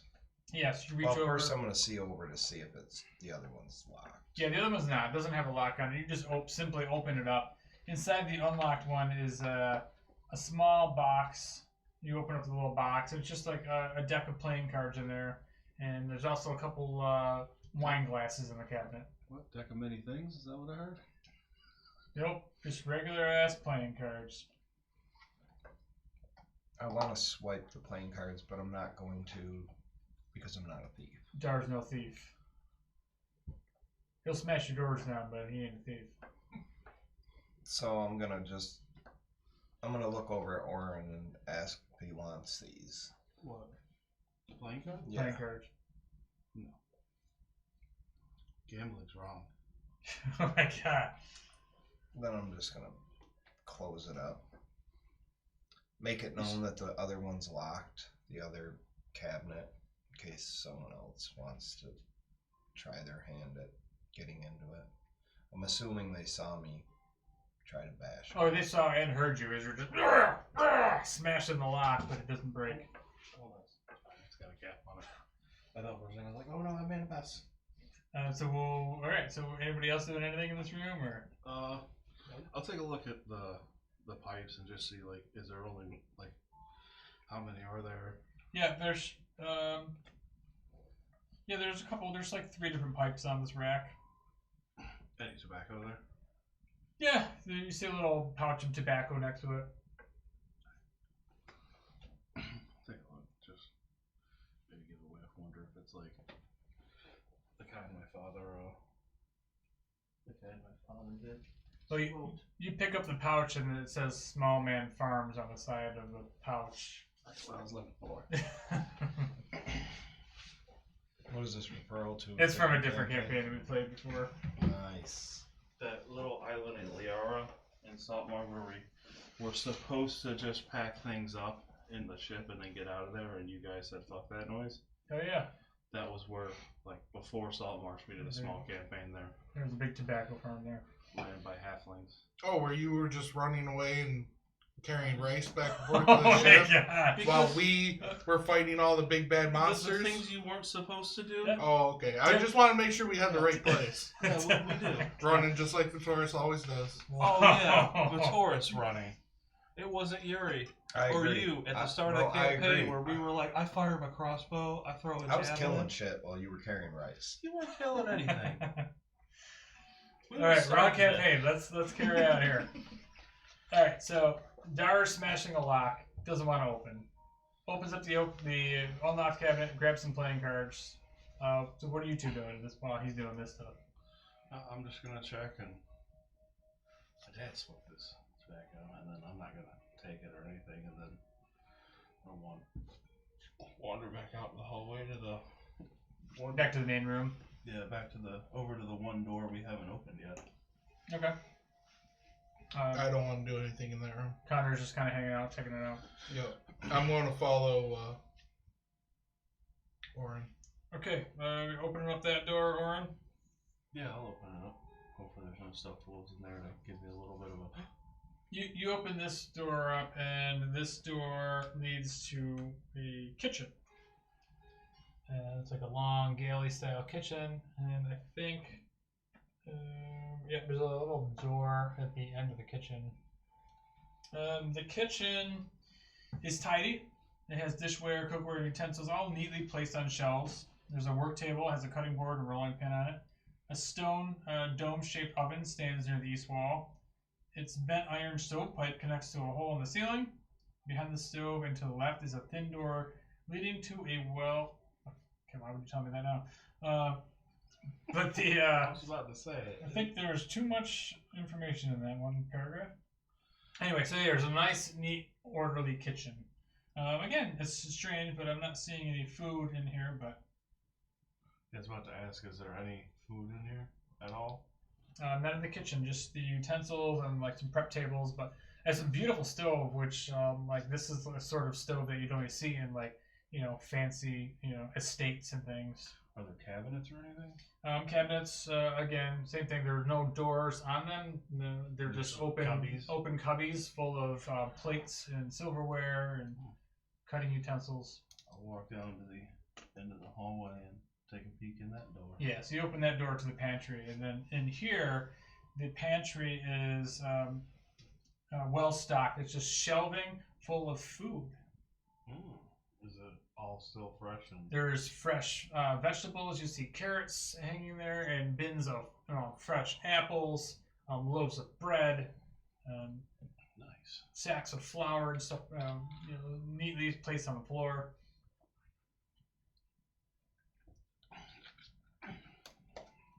At least we know the place is lived in. Actually, one thing I missed is in the kitchen itself. Mhm. There's a small door on the wall, which is it's actually open, and it looks like the little elevator, a little dumbwaiter that leads Upstairs. like fancy people have in their houses. If only someone was a gnome. Yeah, you can see because right next to the little door, there's a little brass bell that hangs on the wall, so servants would like ring the bell and. We haven't come Pull the across stuff up. anyone else, right? No, there's nobody in the house. Just the children. It's been quiet, just the kids outside. It is a little tough to grass. I just noticed that. It's nice. Got a little tough to grass on him in his underwear. Well, we haven't found any stairways leading down or ladders, trapdoors, anything like that. Nope, just stairs leading up. I think if that's it, then guess there's only one place to go. Yep. Connor grabs an apple on his way out and starts eating it. Yeah, so you start eating it and make a Constitution saving throw. Oh, never mind. I don't want to eat it. That's not how that works at all.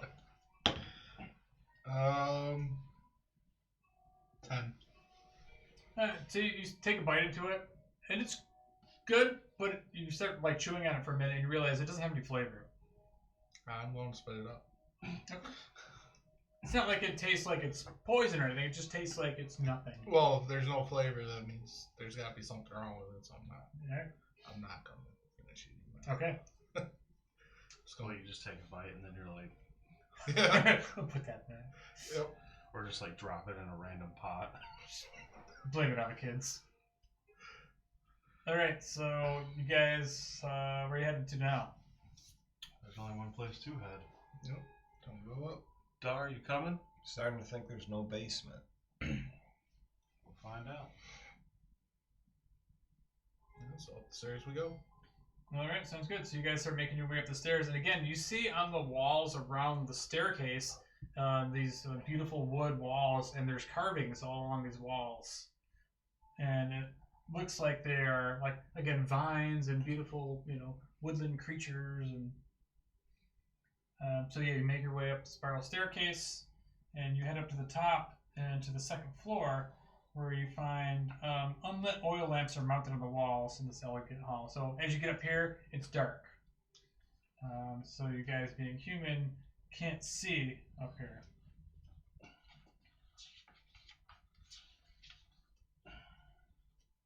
But as you approach the top of the second floor here, I will cast light on my shield. all right, so as you light up the shield, it kind of illuminates the walls. What you see is on the wall, you see a family portrait. And you see a man, a woman, with their two smiling children, same two children you saw outside. I didn't see no children. That you didn't see, but you also see that cradled in the father's arms is a swaddled baby. And you do notice in this painting that everybody seems to be, smiling. This is a family portrait, except for the mother is looking like it has a very scornful expression on her face. Evil stepmother. But anyway, at the top of these stairs, you see suits of armor in this hallway. So you come up into the second floor up here. So we'll just pretend this is the second floor now. Up here, you see in the corners of this room these, I think it's 4.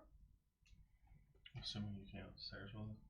Yeah, you see 4 of these sets of armor. They are each suit of armor clutches a spear and has a visored helm shaped like a wolf's head. And again, you see these doors up here, these wooden doors, and they're carved with dancing youths. I can redraw this now because some of these are going to be a little bit different. You can leave this. Did you say dancing youth? Youths, yeah. Young people dancing. When I see the portrait, the family portrait, Yep. I'm gonna go, oh yeah, the kids wanted us to save the baby. Oh yeah, there was a baby. That. Why didn't you mention the baby? I forgot. Did the kids say that to you? Yeah. They did? Is there still a fireplace in here? Let's see, second floor. Yeah, there's this fireplace in the same spot. Like it goes up, and there's another fireplace. It must have a adjoining chimney. This room just has a door on both sides of this hall, this large room. And then the spiral staircase actually continues up to the 3rd floor. I want to inspect a suit of armor. Like, what kind of armor is it? Is it like... So as you look at the armor, it looks like it's ornamental armor, and it looks kind of thin. Like you wouldn't think that any soldier would be wearing this into battle. It's mostly for decoration. Gotcha. And all 4 of them are the same. But it's very well crafted, especially because it has this wolf head visor on it. It's kind of fancy looking. This place had wolves. I will door, pop it open, and see what's in this room.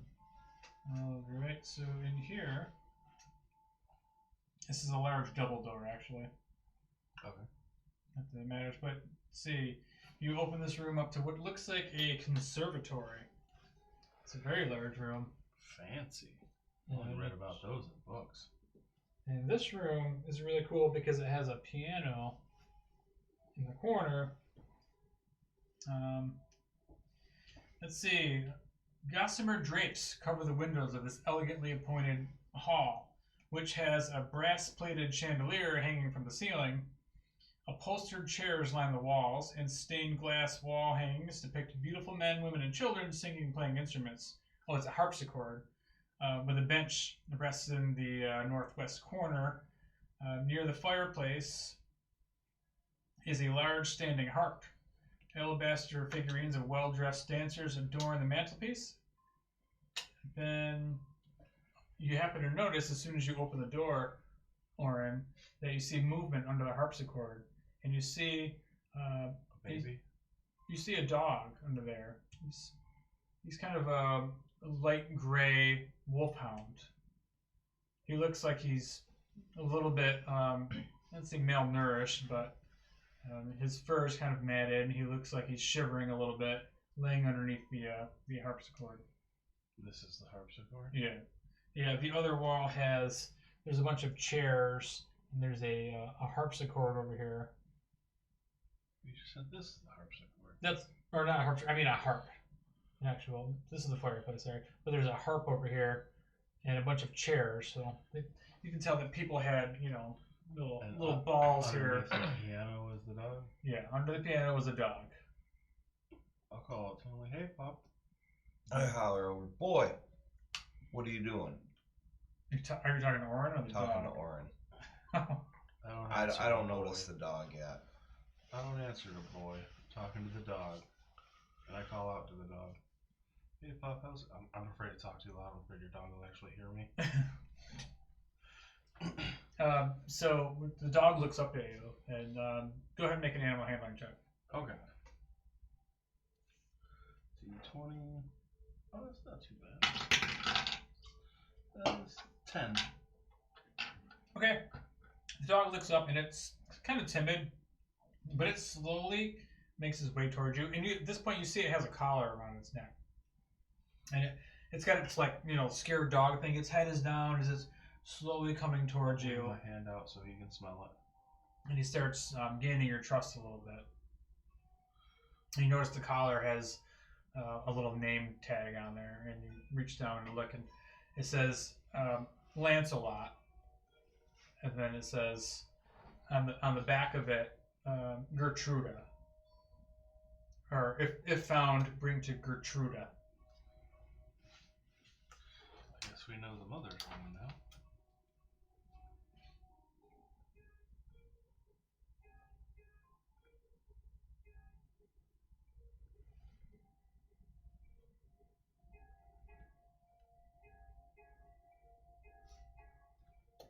Yeah, so above the fireplace is where you see these alabaster figurines of these ornately carved dancer figurines. Fancy place. Fancy place. I'll call the dog by name, Lancelot. And his ears perk up, and he comes over to you. I'll give him a little scratch. Oh. He looks, the dog now, as you start scratching him, his fur is all wet and matted.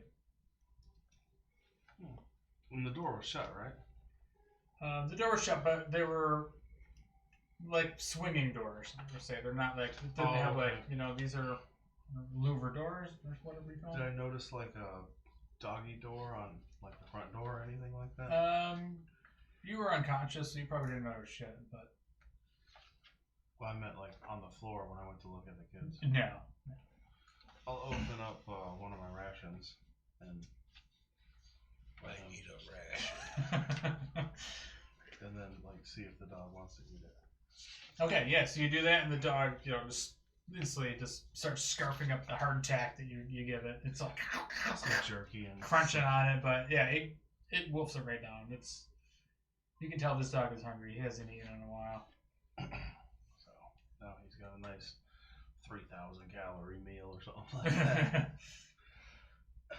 And then I'll walk into the room while he's eating and look at the piano and the harp and the figures around. All right. So what do you want to start with? What are you looking at? I'll take a look at the piano, like how anything special about it or anything like that, or is it just like a fine piano? Yeah, it just looks like a really nice harpsichord. I don't know if you've ever seen an instrument like quite as grand as this, but it's definitely like high quality. I don't know if you have any proficient in any instruments or anything, but I don't think so. No. No. So it just looks like a fancy piano to you. I might like a couple of keys just to see how it sounds. Yeah, it sounds great. It's in tune. You know how to play, Connor? No, but I'm going to try to attempt to play the harp. I have no clue how to play it, but I'm going to try it. Okay. Like Jar just walks in and like shoves Connor out of the way.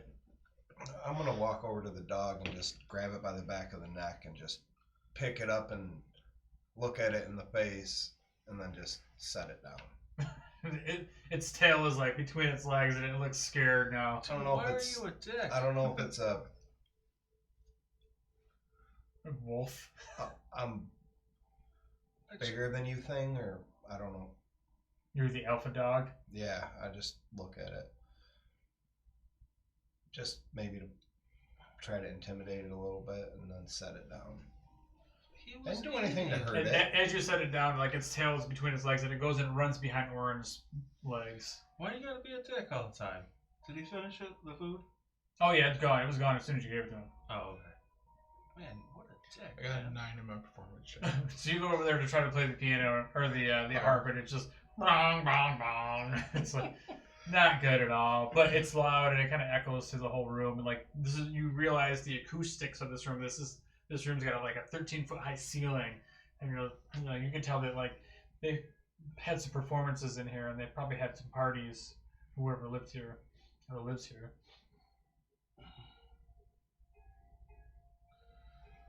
There's really nothing else in the room. Is the fireplace lit? The fireplace is lit, and above it you see all these figurines. There's probably about 6 or 8 of them up there. Okay. I'm gonna look at the figurines. Anything special that I can determine? Go ahead and make a perception or investigation check, whichever you prefer. 16. I'm gonna comfort Lancelot. Oh, sorry, I'm looking at the wrong thing. Would you get 16? Mm-hmm. So you kind of get closer to it, and you realize that among some of these dancer figurines, you kind of push some of them aside. There's a couple more behind, and these are dancing skeletons, and it's like very morbid-looking poses of these skeletons that are dancing, and you see a couple of them like with nooses around their neck, and like they're definitely not what they appear to be. Cool. I'm gonna leave them right there. No, you don't want to touch them, and No. They can stay right there. After the apple with no flavor, I have a feeling this is not a house you're supposed to be in. Sword is fine. Lancelot's great. What are the figurines made out of? Did you say? Alabaster. It's like a plaster-looking white stone. I'm going to try to... Is there like a log I could take out of the fire without burning myself? Sure, yeah, you can grab the end of a log. That's on fire? Yeah, yeah. Okay. And I'm going to take it and bring it out to the fireplace that's out there that's not lit Okay. and light that. All right, so you go light that fire. So you're in the other room. So Yep. what are you guys doing? I'm gonna comfort Lancelot. I'm gonna ask him if he knows where Gertrude is. And he just does that inquisitive dog thing. He's like, huh? You be a good boy. And then I'm going to... So far, like, all the fireplaces have been lit but this one. Yeah, that one wasn't lit, but the other ones are all lit. I'm going to walk through and walk over to... Because that room that you're in now is the room that was dark. Oh, okay. And then I'm going to walk over and open up that door. As you walk, Lancelot follows right behind you. As does Dar. Dar follows the dog. I only just happen to be leaving the room at the same. And Dara, as you're leaving the room, you hear the harpsichord playing this beautiful song, or not the harpsichord, the harp. Sorry. I'm gonna stop and go back in. Being that I really don't even know what music is. I mean, I do, but I don't. I'd say, what, were you raised by rocks? But you go back into the room and nobody's in there, and the harpsichord is still, or the harp is still. I'm gonna walk over to the harp, and I'm just gonna. Smash. I'm not gonna smash it yet. Come on. Not yet. He'll be that guy. Damn you! I'm gonna pluck up string on it. Yeah, and it's Just like because I've never seen. yeah, and because you have no idea what instruments are, you literally break a string and just like "Rrr." Bonk. And I'll turn away. I feel like I have no regard for destroying things when I touch them. Clearly. Not that I don't feel bad, I just feel like I'm so powerful that I crush stuff and I shouldn't be that weak. I pick things up and put them down. Yeah, shouldn't be that weak. Yeah, it's a weak ass harp. Alright, so what are you guys doing as Dara's playing some beautiful music over here? I mean, probably might be a little surprised if Connor's still in the room when we hear that, like the harp. Be like, did he play that? There's no way he played that. Did it play it itself? You guys I are think shit we if should you close can't. the door and just leave them in there It to whatever automatically fate. shuts. It's like Yeah, they're like Oh, swinging okay. doors. Okay, well then we should just keep going. He'll catch up, I'm sure. I'm not going back in there.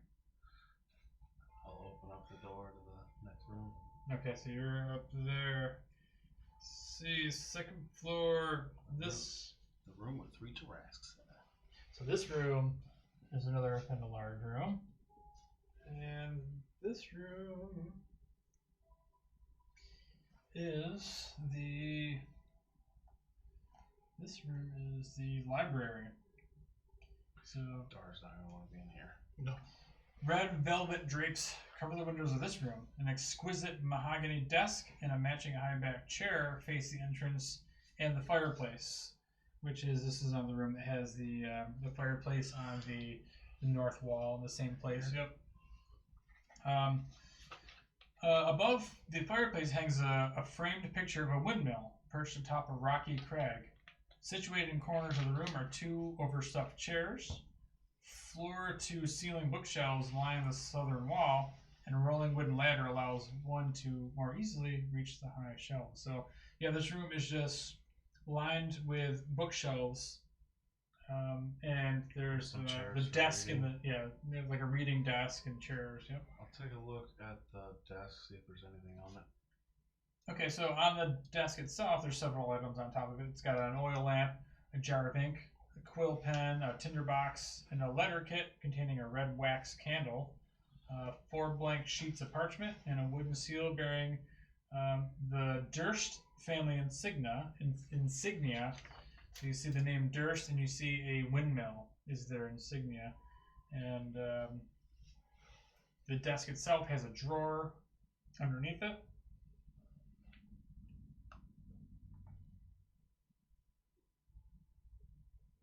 Check the drawer. Because we still haven't come across anyone other than Lancelot. No. Let's see. So you open the desk drawer, and inside of it is an iron key. I'll pocket the iron key. So do you think? We're probably gonna need it. Last thing I want to do is go to a door we need to unlock. Oh, hold on. Let me go back to the desk. Wait. Door we need to unlock. Why don't we just have the barbarian kick it down? Kick them all in. Been doing a good job at that so far. Can we just not destroy any more of the house? And then I'd like to look at the titles. Like, what is there anything in specific, or is it a wide range? Or So yeah, you start looking through the books, and you see there's a wide range of topics, including history, warfare, alchemy. There's even several shelves that contain first edition collected works of poetry and fiction. Any books with pictures? So you grab a book that looks like it might have pictures because it says like erotic poetry, and of course you're thinking something like, "Oh, there's got to be some boobies in here." So you grab a hold of the book, and then the book just like disintegrates in your hand. I'm gonna peek in the room and realize that it's a library and just turn right back around and go out. Like nothing in there. And as you go back out, you start hearing music coming from the harpsichord now. Ooh. I go to a different section on the bookshelf Okay. and I grab another, like a history book. Make a perception check while you're over there.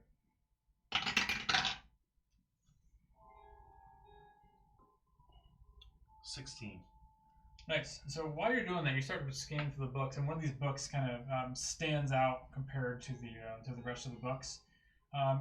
It's a red covered book with a blank spine, where all the other books are kind of this brown, beige looking, simple stuff.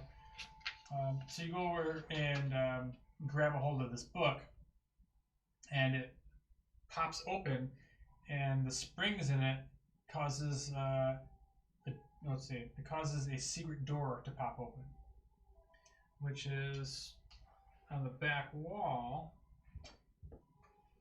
up here. Little door pops open as you pull the book down. Little door pops open on the wall. Well, that's nifty. Very sneaky, very sneaky. Well, after you. Gar, we're going in a secret door. Oh, God, why'd you tell him? He's just gonna kick it down. By that time, already. I'm already He's back still to the gonna harpsichord, looking at that. I'm not saying it loud enough for Dard to hear him. Yeah, you whisper. don't know. But you walk into the harpsichord room, and the harpsichord, as you walk in this time, you see the keys playing themselves, like cool harpsichord sort of music, and then they just stop as you enter the room. I feel like this is trickery. I walk out of the room, hear a noise, walk in, it stops. Walk out, hear another noise. Or it's a haunted house. Walk in, it stops. I'm gonna walk over and I don't even want to say try to play the harpsichord because I don't even know how to use it, but I'm just gonna Ting, ting, ting. yeah, I'm just gonna hit it. Yeah. Like I'm not gonna crack my fingers and try to play it because I obviously have no idea how to play But it. you play it, it plays music. You know, it doesn't sound good, but it plays. This guy, man. I'm gonna sit down and try to play Beethoven's Fifth Symphony. do a performance check at disadvantage. It's 2d20s.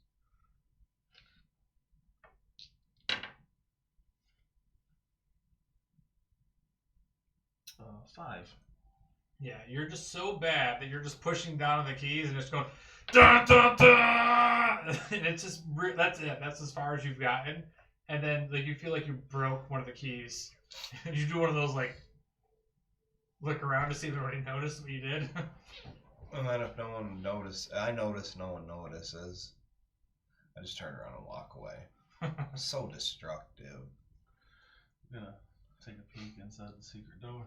All right, so you go inside this secret room and you look, and it's another room is full of bookshelves, and it looks like when you're taking a look at these books, they look old, and they look like they have they're old tomes, and you see on the outside of them things that say fiendish rituals, necromantic rituals. Well, real shame these kids are about to be homeless. You see a book called Priests of Asbus. Asbus. I recognize the name Oswus. Make an Arcana check. Arcana? Oh god.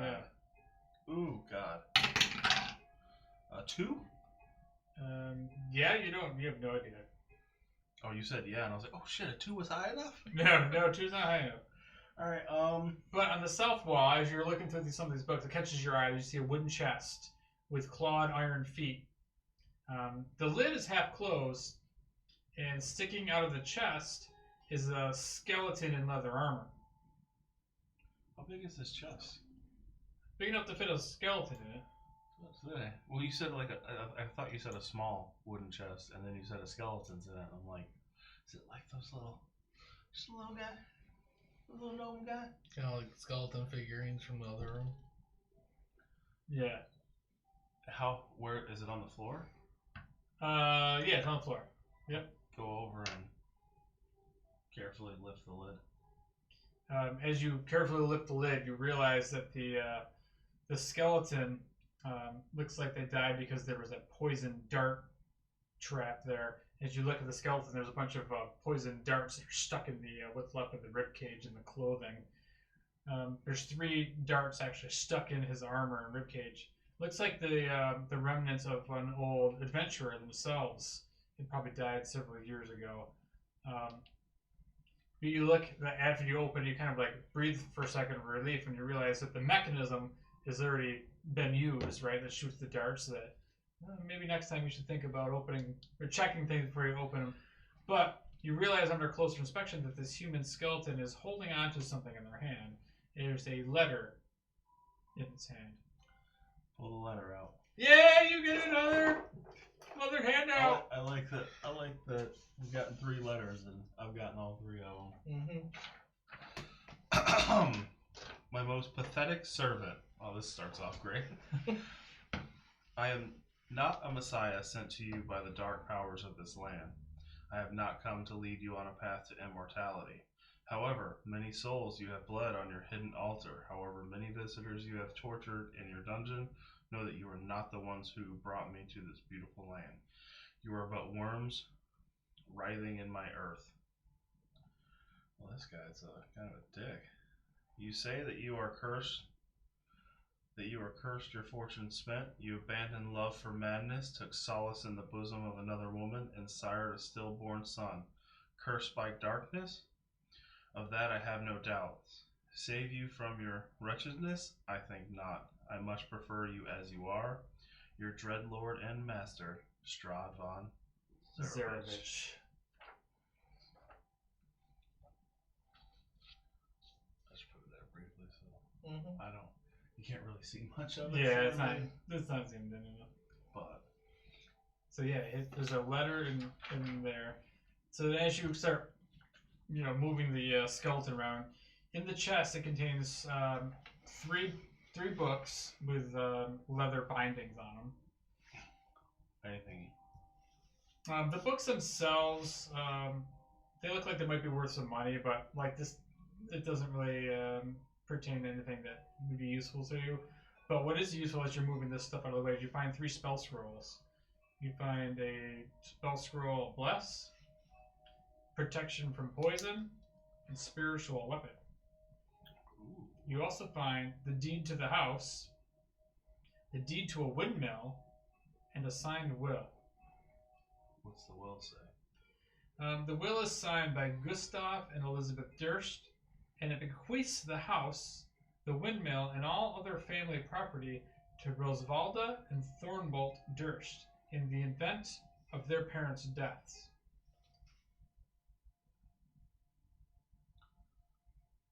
What were the names again? Rosvalda and Thornbolt Durst. But That's not the name on the dog, though. But the will is signed by Gustav and Elizabeth Durst. What was the So owner of the those are dog? the kids and the Gertruda. I'll hold on to the will. I'll show the spell scrolls to you. See if they interest you at all. Although I think they're all cleric spells. Yes. I don't remember how scrolls work.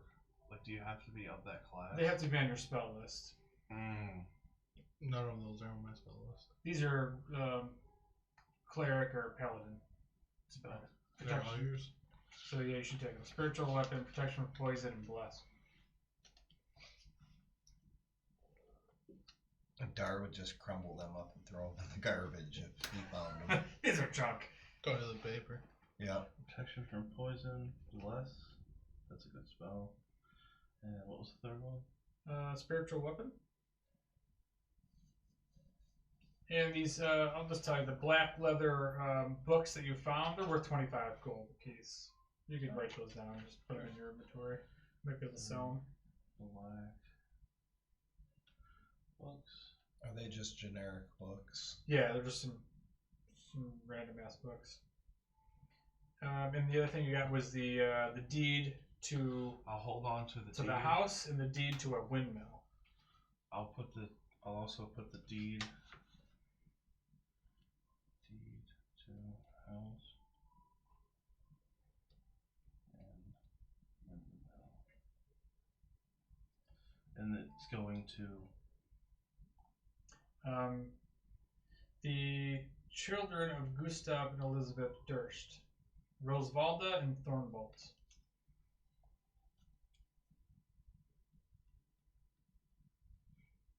Now, do I see anything of interest for me? Like, that would pique my interest for the books? Not necessarily what's in the chest. So you can go ahead and make an Arcana check too at the books.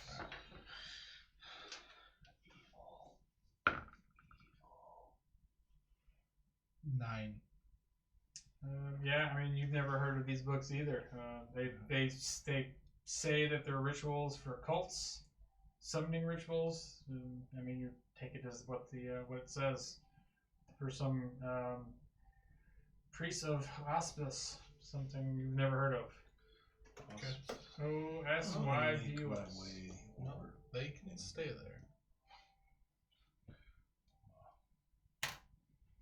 Is there a desk or anything in here, or is it just more books? No, it's just a and pretty desk? small room. It's just like a little closet sort of Does size room with little bookshelves and. Did Lancelot follow me? Yeah, the dog is standing right outside the door. He looks like he doesn't want to come in there. Alright, well, I guess there's only one other place to go. Upstairs? Yep. And the only person we've come across is a dead guy and a dog. Mm-hmm. So, alright, let's make our way up the stairs, boys. Let's see. So you start making your way up the stairs. You start climbing the red marble staircase to its full height.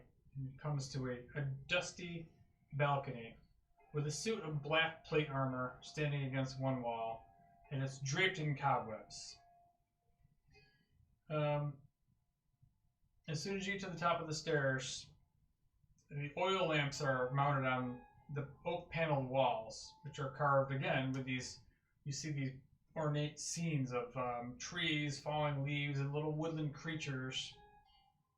But as you're taking a look at this, all of a sudden you hear this creaking noise as the armor turns to you, comes to life, and then lunges for you guys at the top of the stairs. And that's where we're going to end our session tonight. Oh. Can you say that again? What lunged? A suit of armor. It came to life, and it just goes to attack. One of the wolf head. Before we say that, though, I think you would have been the one going upstairs first, because you're the one who mentioned going up. Yeah, probably. So we're going to start off next session with the suit of armor attacking Orin at the top of the As stairs. the rest of us roll initiative. Yes.